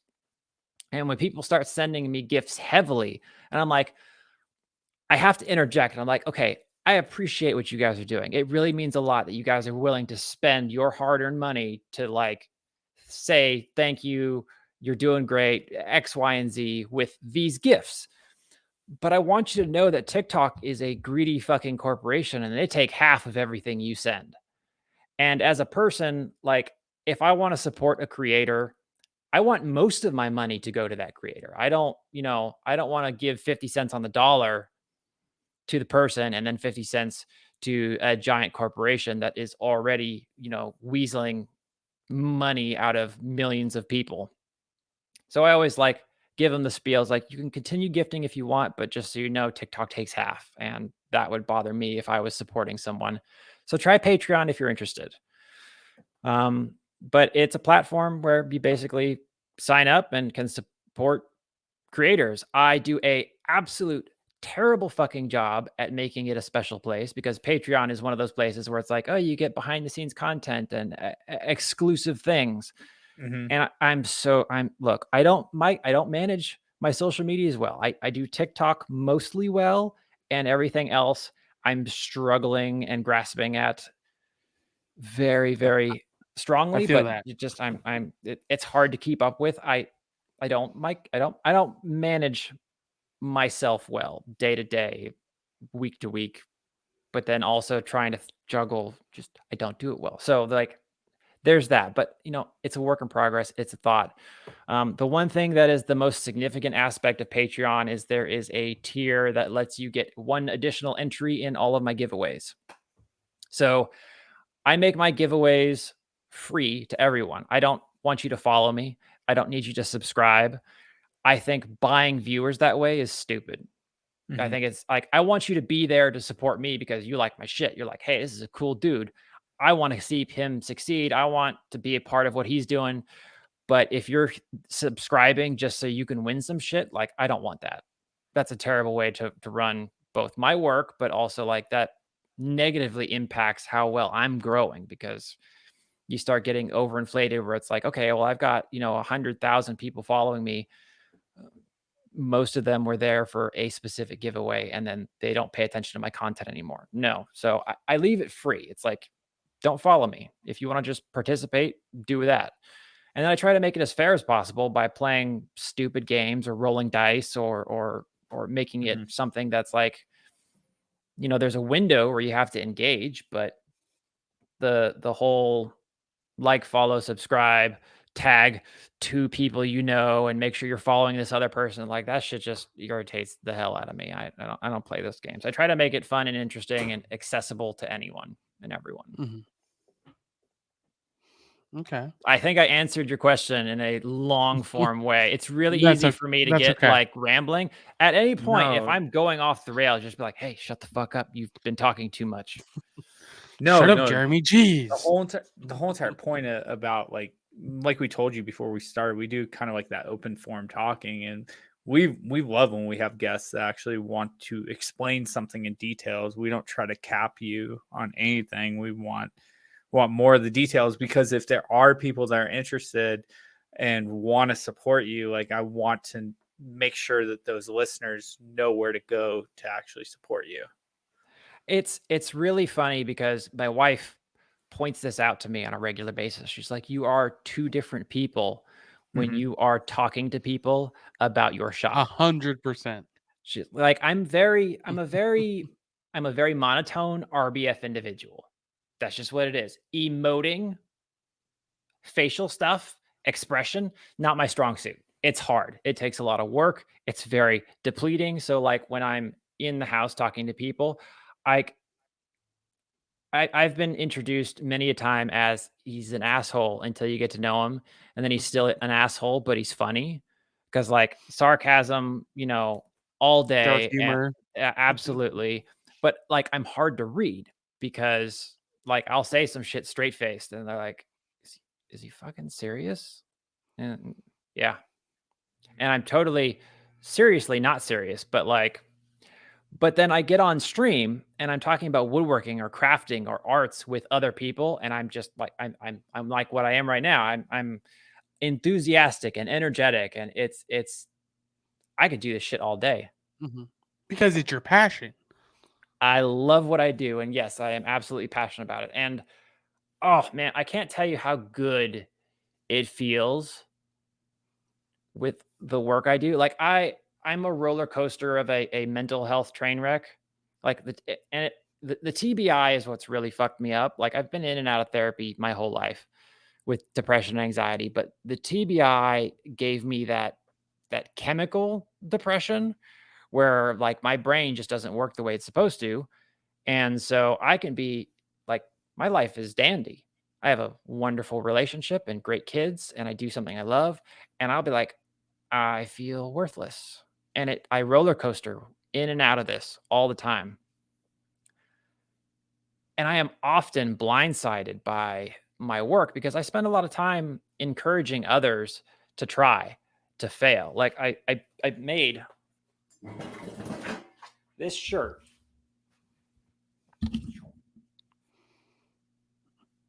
Okay, yeah. It's not failure, it's unintended wisdom. Because I get a lot of people who are like, man, you do some really cool shit. I wish I could do what you do. And I'm like, take that stupid fucking attitude and throw it out the window because you could absolutely do this. Anyone can do what I can do. It's just time, practice, and patience. Mhm. And you got to make a lot of mistakes a lot of ways. Mistakes are the most important aspect of any skill. Yeah, and that's why that one thing that irritates me about people is like the people that say to other people, "Oh, it must be nice." It's like, yeah, it is nice, but you know how much failures I've had before this? You know how much time, effort, blood, sweat, and tears I put into this? Yeah, you see me now as successful, but what about those 5, 10 years that you put into before that when you weren't successful, when you were miserable, grinding every day? It's like, yeah, like you said, it's you have to fail in order to succeed. Absolutely. And so I'm always delighted when someone's like, hey, you inspired me to try something new. And I get that every once in a while. Someone's like, hey, I decided to make my first weapon. I decided to try something new because I see you doing what you're doing. And you talk about like, because I put it out all out there. When I make mistakes, I will highlight them. I'm like, man, I fucked Right. up today. Now I need to fix it. And I'm frustrated because that's exactly how it goes. And so you get to see like the whole process and getting to see that impact on a person's life where it's like, hey, I made something. And like, it doesn't matter if what they made is good or bad. Some people have shown me stuff that was just like, it was garbage, but they were proud of it. But they Therefore, tried. I'm proud of it because like it's the coolest thing. It doesn't matter whether or not it would qualify as a good piece of furniture or a good piece of art. You made it. You're proud of it because you want to show it off. Therefore, I'm fucking delighted and I love it. Whether or not it's actually good doesn't matter. That's an Mhm. irrelevant part of the equation. It's the fact that you did it. You're happy. I'm happy. Like there's wins all around. And so, like that kind of stuff always does a great job of rebalancing me out when things aren't going so well. And Mhm. the other aspect of it is like I share my depression, my anxiety. Like I will come on camera and be like, "Man, I'm just not having a good time. I'm not feeling it." I had um I try to express more for a lot of reasons. Like for instance, about a year ago, uh so I'm with my second wife and we've been together for 4 years and we tried having a baby and we miscarried. And it was really devastating. And I had tried to record some content, um, and I couldn't do it because it was shortly thereafter, and I broke down in tears. And I shared that on the platform because, like, it's not about like, hey, pay attention to me, I'm sad. It's, I want to normalize men's expression of emotion and grief and something else, because both in the military, but in society, men don't have a lot of space to be vulnerable, to be um to cry, to X, Y, and Z. There's a lot of stigmas that go against us. And so I post that kind of content when I am very sad, when I'm very emotional, when I've got something to be upset about. That's something else that comes with my work. And so I've gotten responses from people who was like, "Hey, because of this, I finally was able to reach out to a doctor and get back on medication." Oh man, I can't, like, that fucking floored me. I can't describe how amazing it is. That's Yeah, and so like I said, special. yeah, and that's a reason why we do this podcast. Like we've had people reach out and be like they listen to us because it helps them. Like they like you said, we've talked about this many times that like especially in the veteran community, like we're expected to be these big honchos and big badass military guys, but everybody's vulnerable, especially veterans, because they have so many things going on in their heads. That's Yeah. why we try to communicate here is it's okay to not be okay. It's okay to cry. It's okay to not be this masculine, big, honcho guy that everybody expects you to be. Mhm. Mental health is super important to us. Well, see, I think the major problem is just no one's taught how to deal with it. Like, Mhm. I've been climbing trauma mountain for my whole life. I mean, from like when I was a few years old, I was burned, third-degree burns on my head, some hot water, and so I had scarring all throughout here, and so I was harassed significantly. I had 7 reconstructive surgeries growing up. I dealt with a lot of stuff during my teens, but then also in the military, there was all the war stuff, but there was also losing my battle buddies, and then getting out, there was PTSD and, watching my friends kill themselves. And Mhm. like, there's a lot of trauma and no one's taught how to deal with it. We live in this society where it's like, do it behind closed doors. Mhm. Don't talk about it. Don't bring it up. And so I think that's a terrible way to go about it. Now, I've done therapy out my ass and so much self-reflection, self-building, that I've gotten really good at being in tune with my insides and my outsides, mentally, physically, emotionally. And so it's really easy for me to approach a lot of these topics very, like, not methodically, but like I can sit here and talk about something and break down in tears and like then come back from 'em immediately and be like, yeah, it's okay. Because like Yeah. there was emotions attached to a thing and I can express them and then like we'll move on. But not enough people have a space to do that. So I try to at least, show by leading by example if I can, like, hey, it's okay. It's all right. Because you don't learn until you go through it. And that's the problem. Right. Yeah, I mean, like some of our best episodes that we have done, where we get people to write into us, talk about when we're vulnerable. I have a heavy combat background as well, and there's a lot of times on the podcast, especially talking to veterans like yourself, we'll get on side stories and talk about things. And one of the things that I've learned over the years is where I express my emotions quite a bit. So I get emotional on camera. I was crying while you were telling your story earlier. So like I know that our listeners really enjoy that because we've had people write in on the most obscure things and say like, when this guest said that, like, and maybe it was someone that was like obese or something like that, because we've had a couple of people on that were obese, and end up becoming super fit. The things that they were saying were helping that person who's one of our listeners that also is obese. Or, we have a lot of veterans in the background that listen to us too, that deal with extreme PTSD. A lot of us have lost friends. The reason why I started my company, everyone knows this who listens, but just for your knowledge, was because I had 8 friends kill themselves, which exceeded the 7 friends that I lost in combat. So at a certain point, something had to be different. And one of the things that I've always done is personally get emotional about shit and express my feelings on certain subjects. And I think it's helped me over the years. And I think it's good when you have people on too that don't just have that macho bravado of, you have an extensive background of cool shit that you did in the military. You could easily act hardcore about it, but I'm sure that the people that like your stuff like you because you're being your genuine self and you're expressing your emotions. So it means a lot when people come on here and they can do that.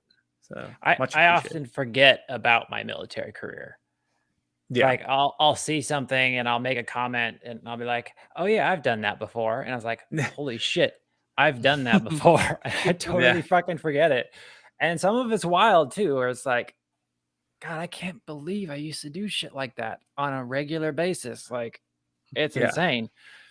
So one of my turning points was I was suicidal. I put a pistol in my mouth. I was ready to pull the trigger. And that was kind of my, well, shit moment.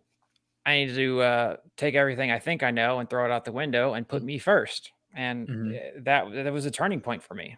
And that was one of the reasons why, before I started doing the woodworking, my whole op-ed wanted to be an opinion piece writer was also about sharing my own story, my own insights to what it is to deal with suicide or depression or any one of these traumatizing things that people go through. Because one of the things I found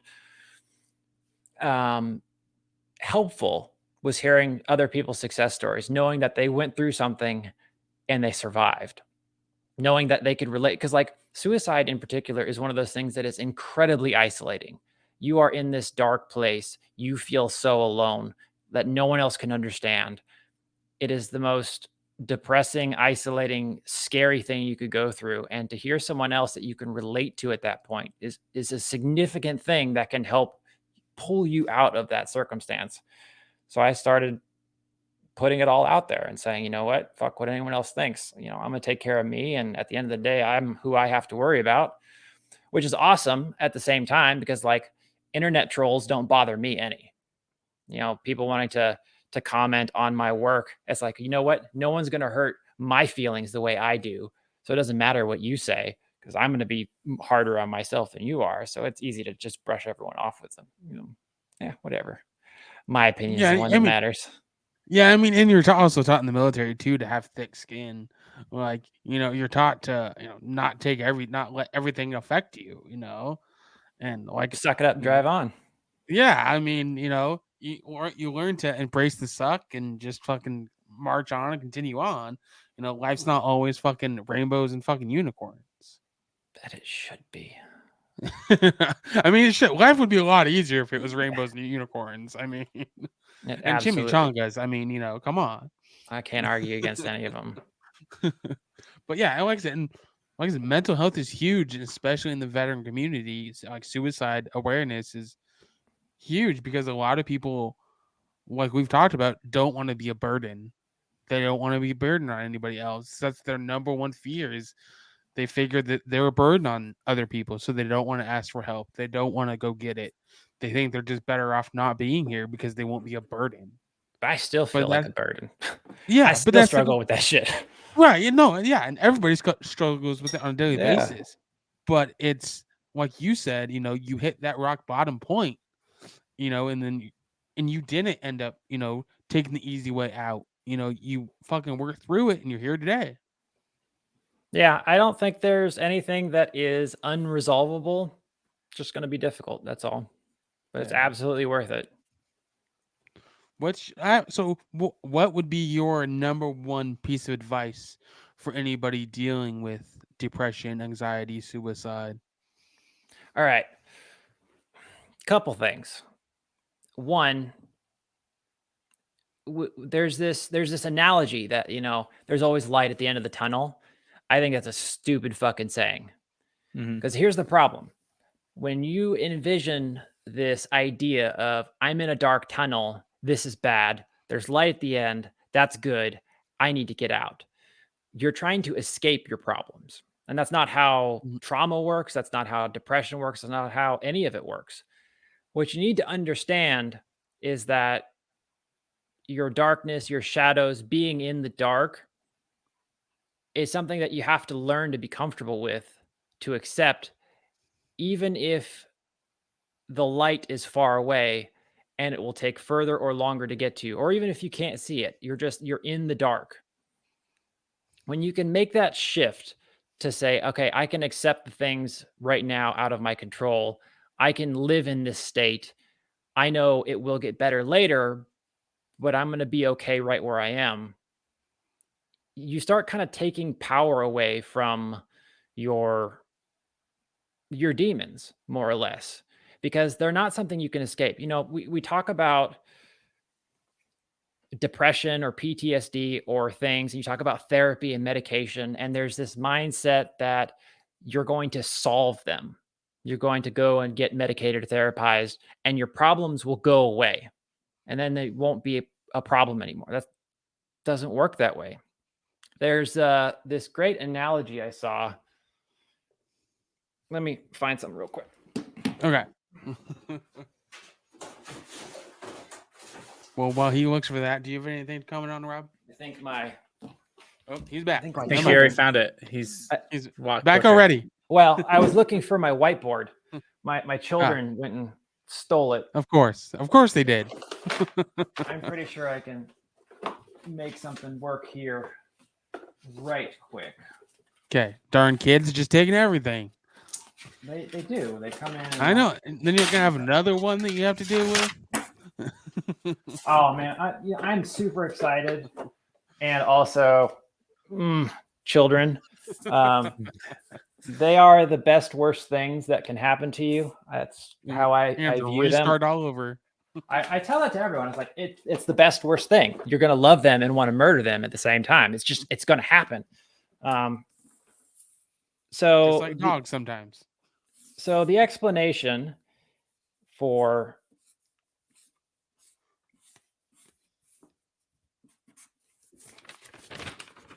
is your brain and all the little compartments. You got family up here and your job, and you got sex over here, and there's cameras, and I'm reversed, and so trying to figure this out, and directions not working. But you've got your little compartments and all the things you do, and then you experience trauma. And so people go to therapy, and what they expect is to come back and do the therapy, and then the trauma be gone.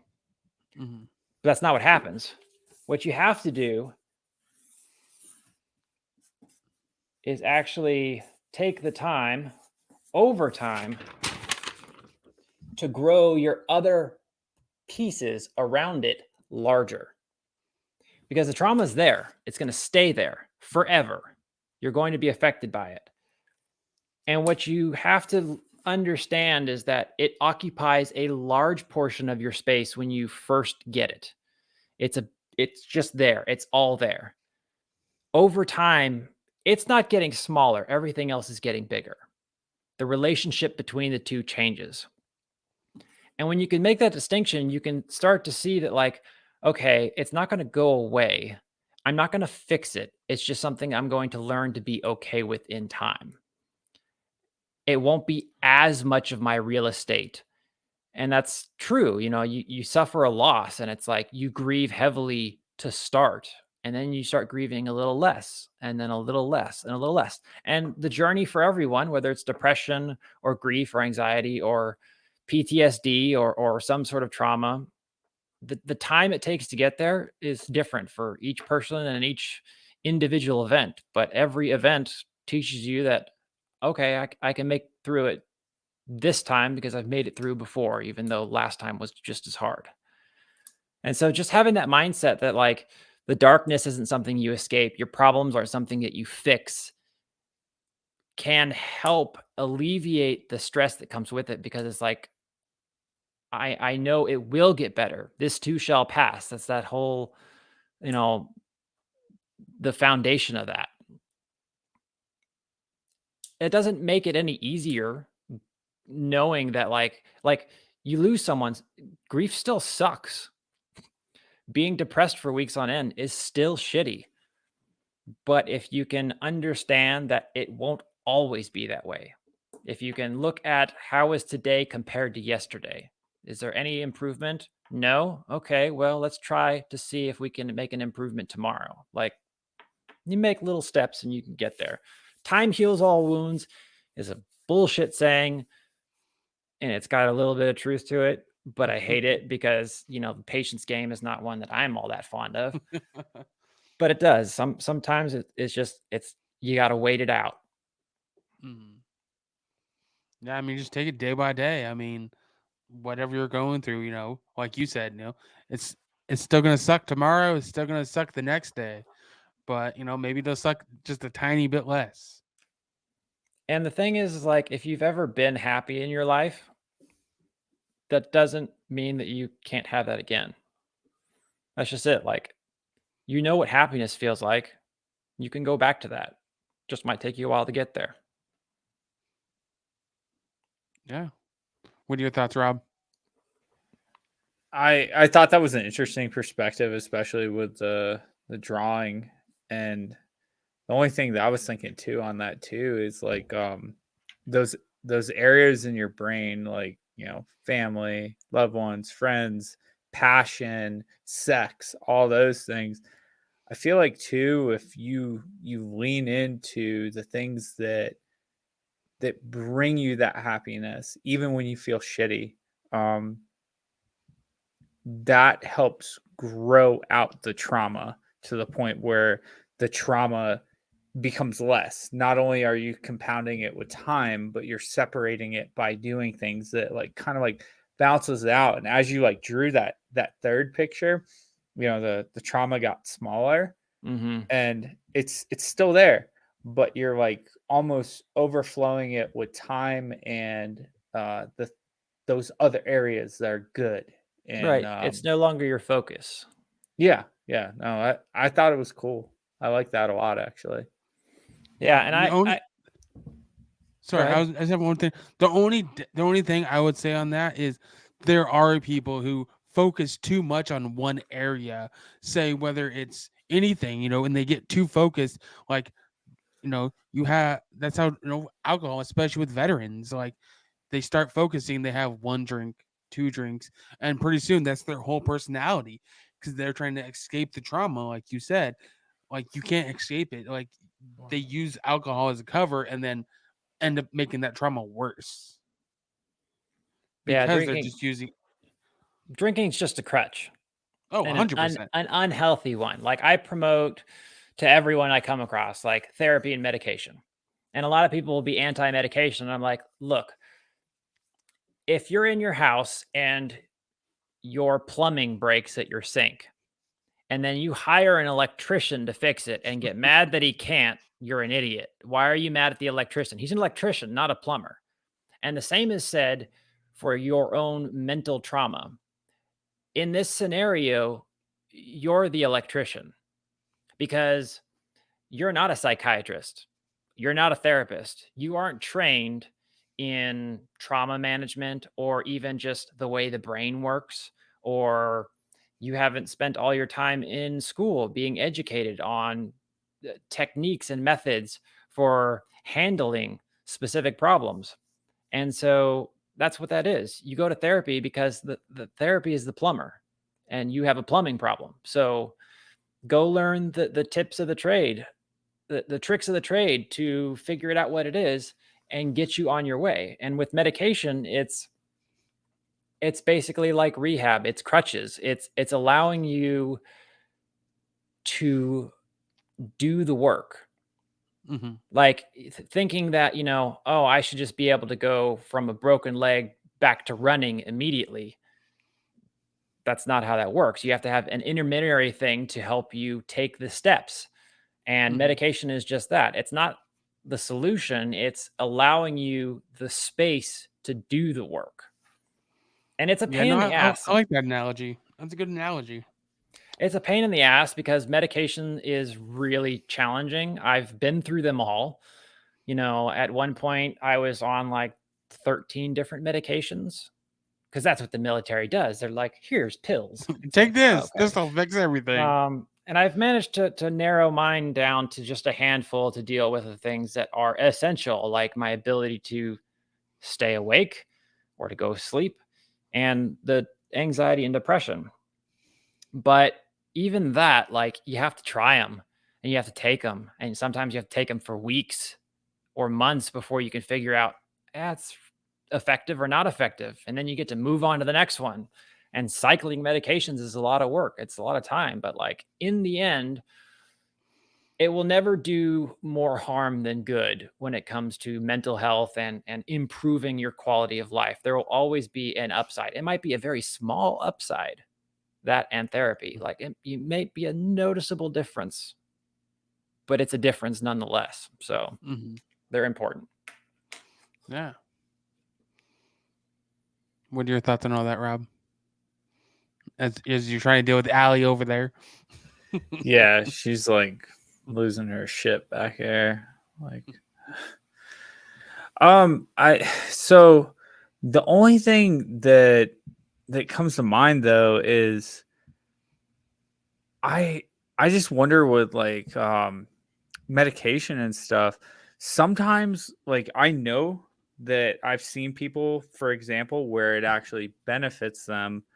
And then I've also, have had friends that have committed suicide over it. So I think it comes down to almost what you were saying, Jeremy, where it's trying things out to figure out what's going to help you as the individual, because every single person's a little bit different. Right. Or finding if that's going to work, great. But if that's not working, getting away from that and either changing it or trying something different. For me, like hockey, snowboarding, time with my dog, hiking, shit like that, that works for me.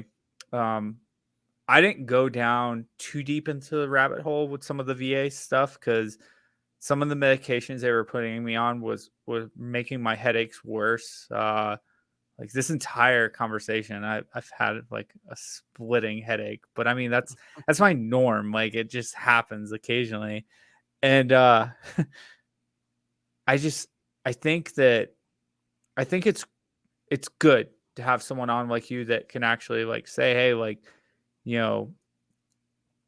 I've tried this, it didn't work. I've tried this, it has worked, and then figuring out like that combination because it brings a different perspective than we're used to, because we have a lot of friends that either they kind of fall into both, where I've seen people that do the medication route, and then we have some people that kind of do it the route that I'm doing it through physical fitness or something like that, or your woodwork. I guarantee you like that helps curb depression and stuff, right?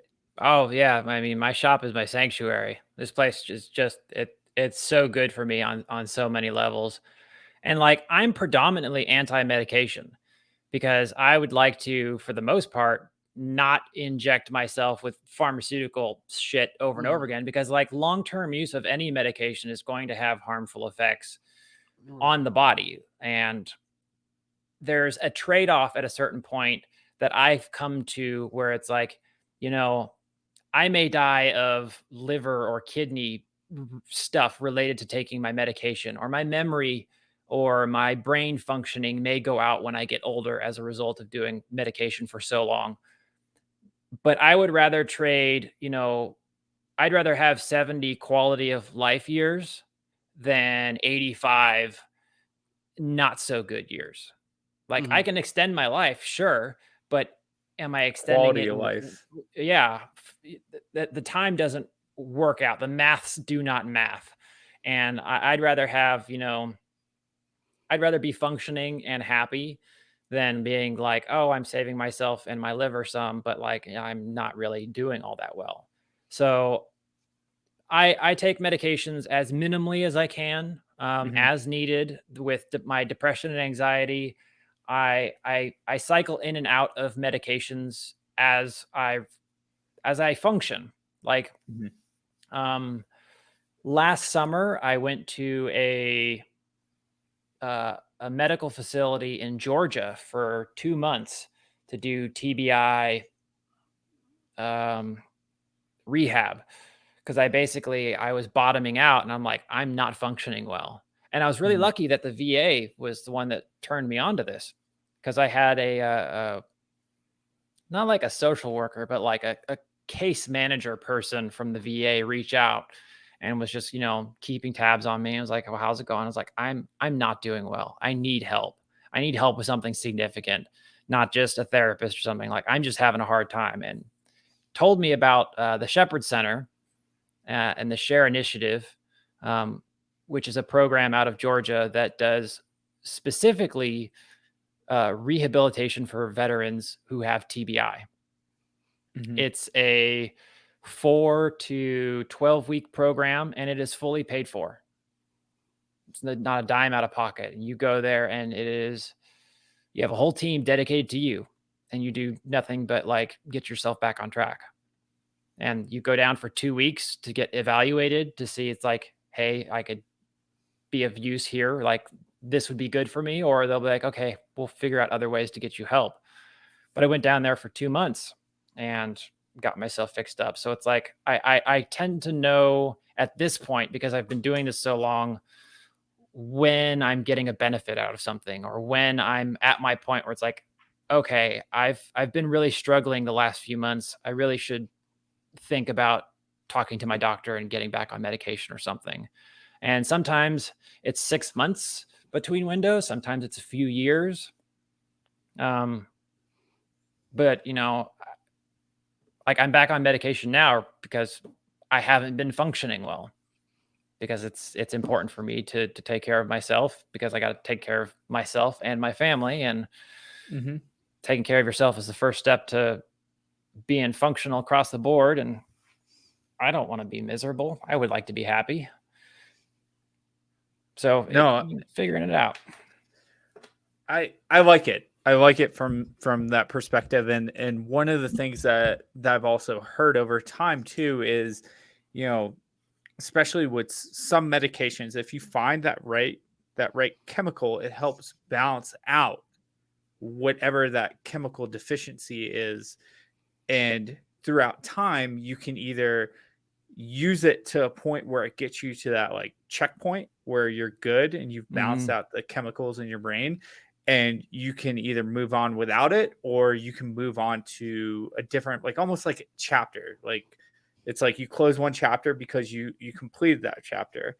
And I think it's important for people to hear that perspective as well, because we we haven't we've had a lot of veterans on, but I don't think we've dived that deep into medications. And I just I think the key is something that we've all talked about tonight, Mhm. and it's identifying that there's an issue there, and realizing that it's okay to not be okay, but you got to do something with that proactively, whether that is being emotional about it, whether that is leaning on family or friends, whether that is getting a service dog, whether that is getting medication, getting back into traumatic brain injury um, care.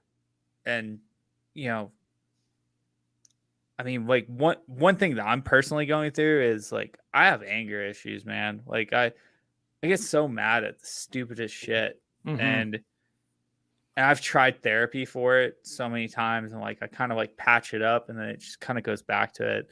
And I'm emotional about certain things, but I'm very like not cutthroat, but more like, well, that's stupid. Don't be emotional over that towards like other people. Like I don't understand how that bothers someone.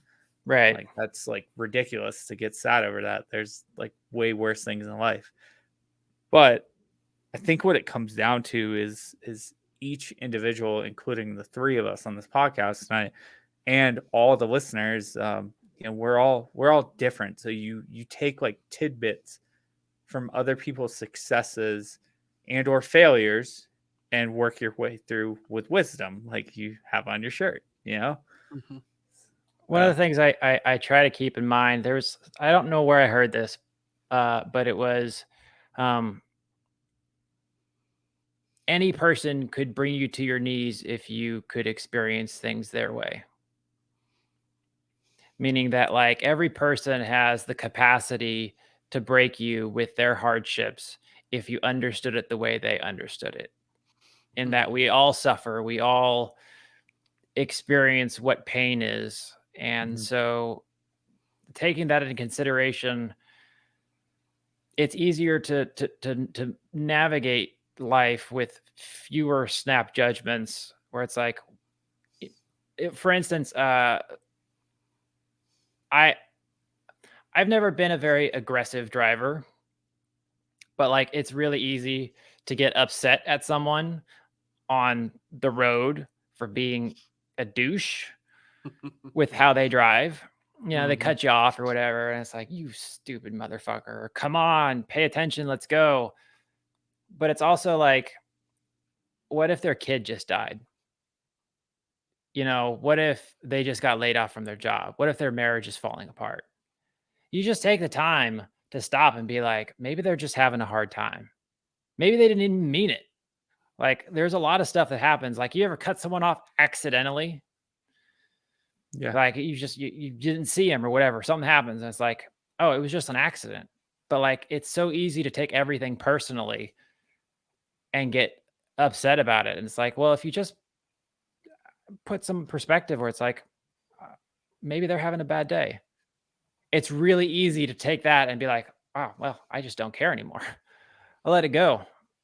Decompress that real fast. Even just small shifts in perspective can have major impacts. And I am like, it's great advice. It's not easy to follow, but it's good advice.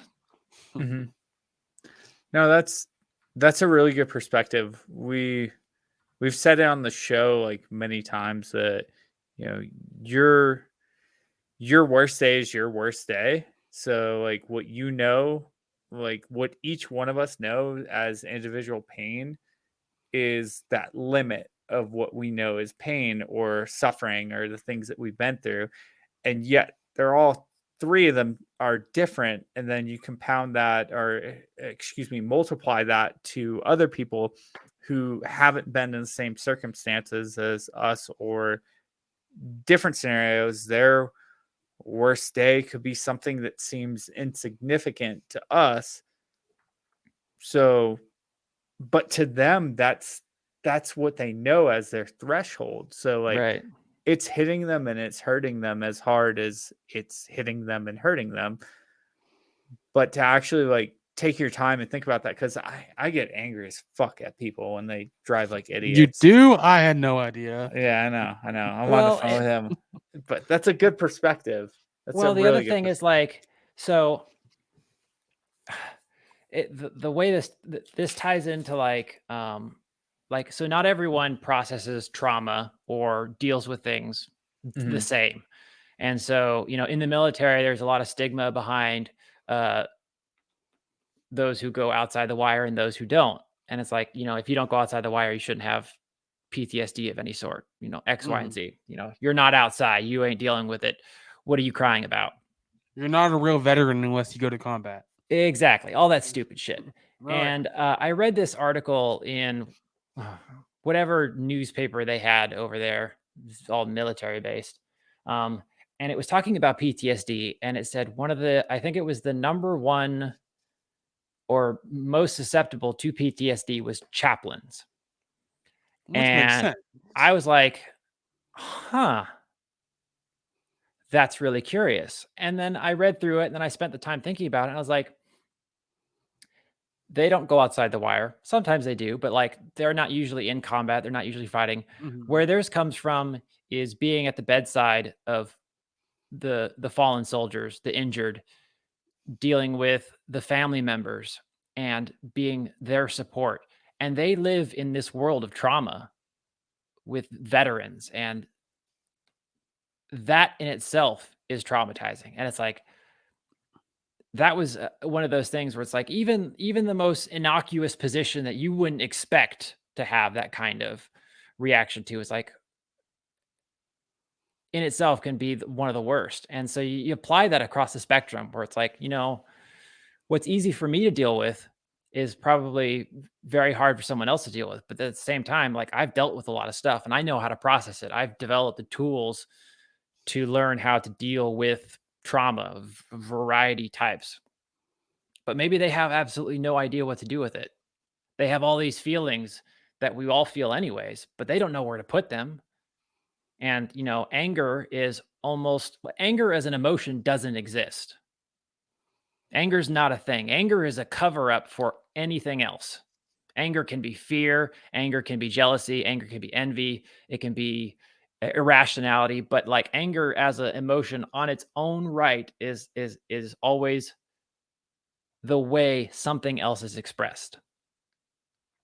And so if you just stop and give that some thought, it's like, well, some people don't know how to express certain things well. And their trauma is the one that they're dealing with, and they're dealing with their best. And their best may not be great. And I've been in the boat where it's like my good wasn't good enough, and I did a terrible job figuring out how to handle my shit. But like, I don't know. I've moved into this excessively glass half full, optimistic, give everyone the benefit of the doubt type attitude because like I don't have space to spend a whole bunch of time worrying about other shit. Yeah. But no, and like you said, an electrician can't, solve a plumber's job because they don't have the right tools. Right. And that's the same with trauma. If you can't deal with the situation if you've never been in that situation because you don't have the right tools to take care of that situation because you've never been there. And what you're going to do is you're going to try and do it your best, and you're just going to patch it up. You're going to duct tape your plumbing. You're gonna mask it. Yeah, and it may hold for a little bit, but it's still going to come out at some point because At the that's worst possible time. always. Timing's immaculate. Life, Right? timing in life is immaculate. It never goes wrong. Never. Okay. Well, what do you got, Rob? How's your head doing? I've had a headache probably for the past like 4 or 6 hours now. Like it's just been all day. A little stressful day at work and just in general, like I don't know. Got some stuff and a lot of things to think about, and then it was such a relief that you came on the show because I told Austin, I'm like, watch him cancel on us like right before. And I told you, so, childbirth isn't an acceptable excuse. Okay, I don't Yeah. care. You still doing it from the hospital. So it's just, I don't know. I also think I probably eventually need to get off here and eat, and You don't Yeah. need food and sleep. Who needs that? I don't know. That shit's Take overrated. Yeah. Well, I was on Adderall and Ritalin for a long time, and man, that fucking suppresses your appetite. At least for me, it did. Like I Yeah, didn't want to fucking eat. I struggle with that pretty excessively. Yeah, get you into the zone, and it can get you into the right zone, or for me at least, like if I shifted to like video games or something like that, I was fucked. Because then like I'm spending like 4 to 6 hours doing something I didn't want to do instead of my college work or whatever. Yeah, I've been taking it for a while now, whereas like it's starting to lose its effectiveness, and I'm struggling. Like I can take it in the morning and then go back to sleep. What about this was something I wanted to ask you earlier. Have you looked into any like nootropics?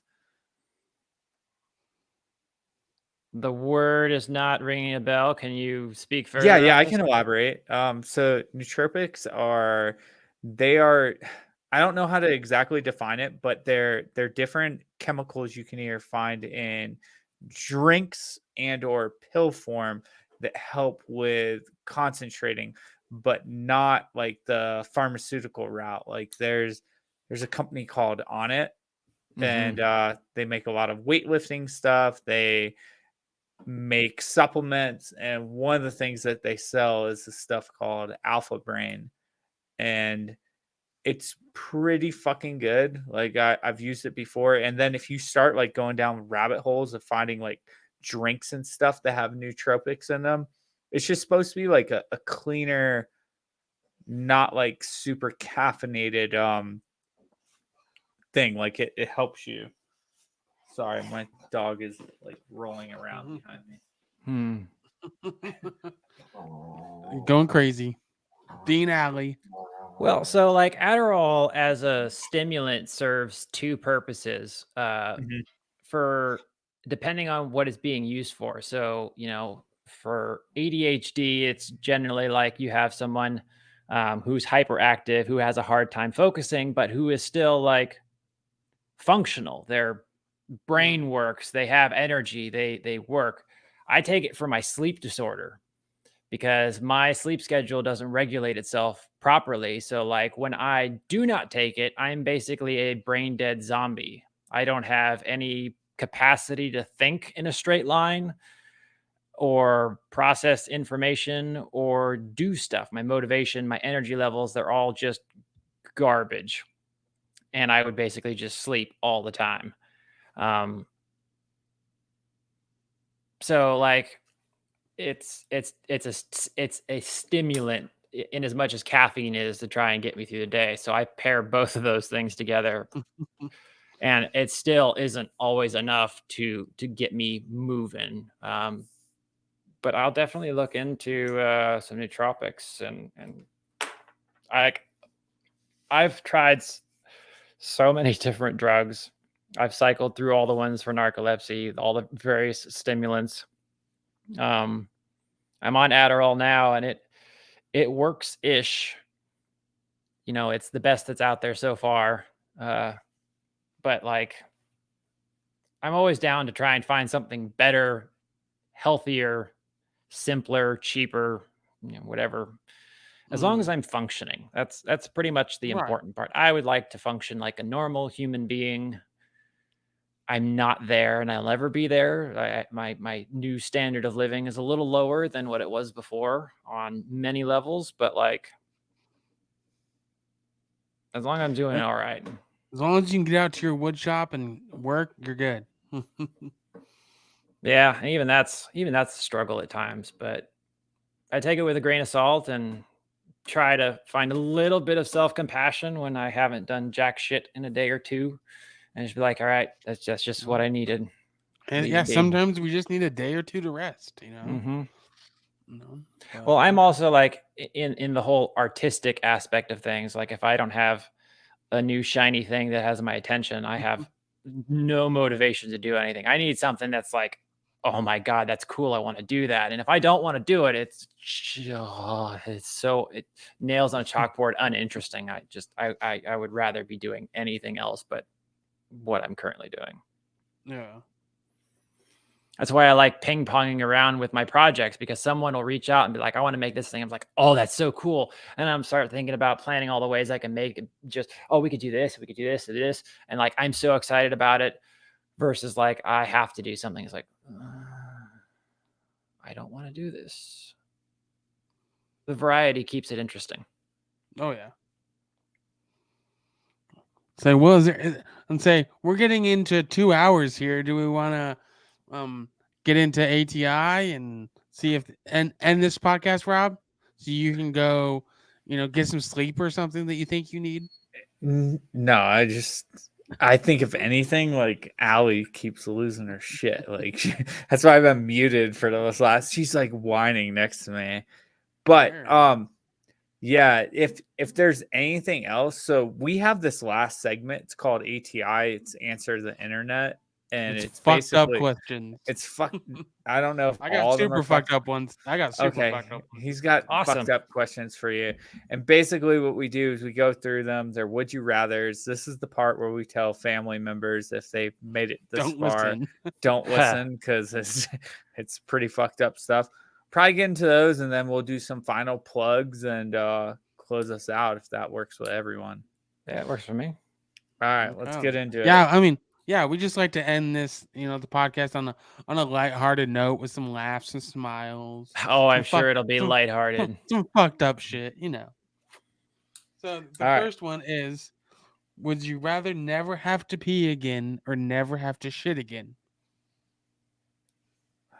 Really? You go first, Jeremy. That's which one? I would want to never shit again. That's an easy question. I know, right? That's not even difficult. Yeah, everyone's gonna agree. Never shit again. Now, here's let's add a caveat to that. Okay. If you had to have frequent urinary infections, ooh, would that be fun? Because fuck that. You know what's not fun is pissing razor blades for an extended period of time. Mm-mm. No, thank you. All right, let's see. Next question. Would you rather sneeze all the time or have the hiccups all the time? What you got, Jeremy? Oh man. That one's challenging. Yeah. Got to up the level. We start off easy and then I'm gonna say I'd probably go with hiccups. They'd be a nuisance, but like sneezing, you would just hurt. Like you get that raw point, and you can't actually do other stuff. Hiccups you can still kind of like eat food and talk and have conversations. It's just interrupted. But sneezing is you have to close your eyes for it. You have to a full body. So I'll take the hiccups. Yeah. I think you have a point. I think hiccups would definitely be easier. I think sneezing would hurt a lot more, especially after a long time. Your body be like, "Are we done yet?" And your body will be like, "No." Now, which would be funnier during sex? Probably hiccups. Probably hiccups. Yeah, I think hiccups. Yeah, I don't think sneezing would be. I think sneezing would just be annoying. And then like there's cute and funny. There's spittle involved. You're like also spitting depending on on what people what their sneeze is, because some girls have really cute sneezes, so it could be, who knows. I'm not gonna lie, like I've been glancing ahead at the next question, and I don't know if I can fucking answer that. Like that is the worst question that has ever been asked on the history of this show. Like I don't even want to fucking answer that. So like I've been like kind of listening to what you guys are saying, but I also saw the future. And I'm very, very, very upset about this next question. I promise you, Jeremy, you're probably not going to be happy with at least half of it. Let's do it. Fuck. Okay. Anyways, so are you sneezing or hiccuping all the time, Rob? I'm gonna fucking hiccup. Okay. So time for the first super fucked up run. Are you ready? Okay. Would you rather eat your family pet or kill your parents? Eat my family pet. Oh easy. That was easy for him. I know easy for you. Oh my god. I mean, it's a sad day, but like cat or dog or whatever, like would be tasty. It wouldn't be terrible. It wouldn't be the worst thing. It would just be like a little emotional damage, What if you had to eat your murdering your How would you parents feel about that, is a pretty significant thing. I mean, it is. Oh my god. Now, if you have douche parents, it could be an easy choice there too. Problem is, I like my parents a lot. Fuck. I don't like this question. This is like would you rather eat Allie or kill your mom and dad? I can't kill my parents. Can I kill someone else's parents? Like that'd be easy.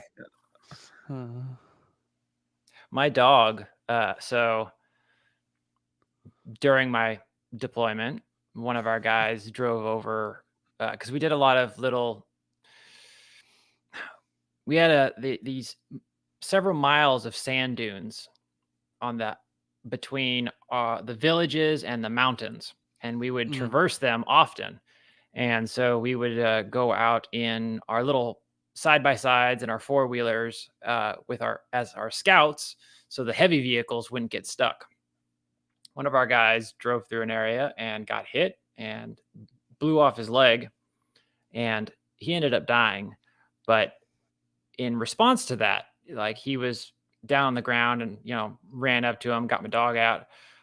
There was little cooked parts of his leg laid out in the area, and my dog, being my dog, was like, food. So yeah, definitely munched down on some exploded veteran. Wow. Your dog was hungry, okay? It doesn't know the sense. difference. Yeah. Right? Austin, how are you answering this? Because I'm still like, I mean, I'm probably gonna kill my family pet. Half my parents are already dead. Like, I already lost one. and you don't want to so kill I your think dad. No, I think I should kill my family pet. Now, do I have to kill both of them or just one? Because I have two. For your situation, both. I mean, because it says your family pet. I would think just one. But you're not killing the pet; you're killing it and eating it.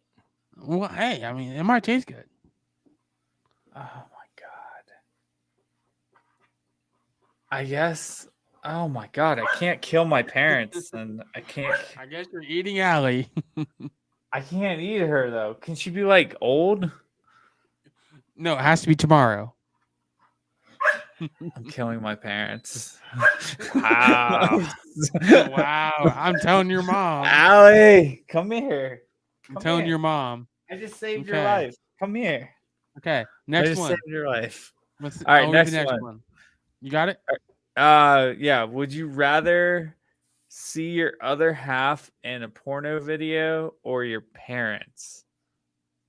Oh, that's easy. What do you got, Jeremy?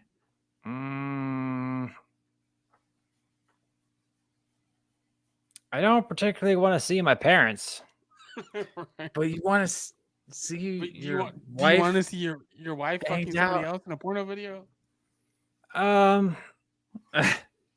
If we're measuring things here, Oh. yes, that's the winning option. But I also I won't say that like the lines in my relationship are blurry, but like it's a lot less controversial for that as a topic than having to watch my parents. Yeah, Mom and dad. Yeah.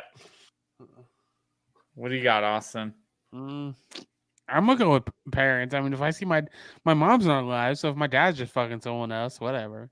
Well, we found out today that your fucking dad. It'd have to be both of them together. Yeah. Yeah, I'd probably just do parents. Yeah. What about you, Rob?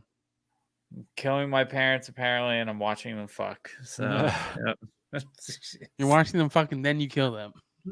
Yep. That was what triggered me. Oh my god, I have to let her out again. I'll be right back. Well, we do one more, Rob. Okay, all right, yeah, do this last. Just go ahead. Go let her out. Hurry. Just go let her out. Hurry. Run. All right. Run. Go do it. Hurry up. Okay, so next one is: would you rather be forced to eat poison ivy or a handful of wasps? Man, are they dead wasps? And No, how they're much alive. ivy? They're alive and both a handful. Oh, probably the ivy. Just because, like, it's gonna cause problems either way. Oh yeah. But I'm not gonna get stung, and they're not gonna be like these juicy things you got to bite into and kill. So we'll just go with the scratchy greens. That would not be fun. It would not. It would be absolutely unpleasant. Like, here, have some lettuce. It's gonna be spicy. Have some spicy lettuce. Okay, Rob, would you rather eat poison ivy or a handful of wasps? Poison ivy, because you probably survive that. I'm pretty It sure. just sucked. Yeah. But then again, if you chew the wasps up really good, Ugh. ugh, I'm going with poison ivy. I heard the tail end. I heard Jeremy say spicy lettuce. I was like, yeah, that sounds about right. I was like, what the fuck are they talking about? Because I didn't advance read that one. Yo, Allie didn't even need to go out. She just wants food. Like it's Oh. almost like I'm starving. So yeah, her. no. So my thought is, at first I thought handful of wasps, because I thought maybe it would last the least amount of time compared to the spicy lettuce. Mm. I But think, them you moving know- around and them stingers. Not if you Yep. eat them. If you bite them in half and then swallow them, they're not alive. Yeah, but the thought of them also like them being little bubbles of goop that are like hard on the outside and squishy on the inside, and you gotta pop them in your mouth. Bleh. No, thank Yeah. you. Plus, you still No. have to eat the stinger. Yep. Yeah. And then that Yeah. might get stuck in your throat or Like, you gotta intestine. chew it up and It accidentally would stab suck no yourself. matter what. Yeah. Okay, and that's it. That's all we got. Those were easy. Yeah. I'm still traumatized by the dog one. And oh. All right. Well, we're gonna wrap this up and then stick around for a sec, Jeremy, because we usually get a picture afterwards. But is there anything that you got that's like a special project that you're working on now that you want to plug, or anything you got coming up? No, I don't. I just jumped project to project. I just did the God of War axe and a firefighter tribute flag, and I'm working on my dresser, and I'm about to have a baby, so I'll be out of commission for You'll be busy for a while. a little bit. But like, I also am not so busy that like people are banging down my door trying to get me to work because I'm expensive. So I get Hey, good inquiries work and is expensive. well, yes, it is, but it also scares away 95% of the people that reach out to me because it's like, hey, I want this thing. I'm like, here's the price. I'm like, oh, I can't afford that. It's like, I know, I can't either. So Me either. I just make it. these last two commissions were the first ones I've had in a hot minute. So if I get another one soon, that'd be great. But for the now, I'll find the next cool thing. Find the next cool thing to make. You're just gonna find the people that are willing to pay your prices. That would be nice. I'm still trying to figure that shit out. If I was better at social media stuff, I would be winning, but there's no Charlie Sheen here, so I'm not. Anything you got plug, Rob? Not really. I think just thank you for everyone's patience that have waited this long for another episode to drop. We got at least one or two more that are going to happen this year. We're going to do the year-end wrap-up here within the next 2 weeks, and that's where we go over. We did one last year, and it was really cool, where we went over every single guest that was on. We kind of like described each episode. That way people could go back and be like, oh, that episode sounds interesting. And we kind of showcase and highlighted. And Jeremy, you will be one of our guests that we will highlight and talk about. We had that one 76. weird wood guy who likes to rub his wood a lot. I don't know what's up with him. Oh, yeah, that's a I good title. specifically play with my wood on camera, and I've got a lot of really nice hardwood to show, and I'm quite proud of all the wood that I get to present to you guys. We're just gonna name this episode "Veteran Plays with His Wood." Yes. There's so many titles we could come up with off that. And I got to give a big old high five to whoever made it to the end of this 2-hour fucking shenanigans. We've had I think our longest episode is 2 hours and 45 minutes. Yeah, as Ali squeaks his toy in the background. I think that's our longest. Yeah, so I mean, it's good though. Like I said, we don't like to cut people short. We like to just talk, and wherever it goes, it goes. We're not gonna tell you to shut up because you talk too much, Jeremy. So we enjoyed you. Austin, close us out because I can't. She's like going crazy. Yeah. So this has been the Fight Like Hell podcast, episode 76. We want to thank every single one of you for listening. Thank you, Jeremy, for coming on. We truly appreciate it. We I had a will catch blast. you. We will catch you guys next time in the next week or so, where we do Year Up Roundup and maybe another guest. Thank you guys for listening. Catch you next time.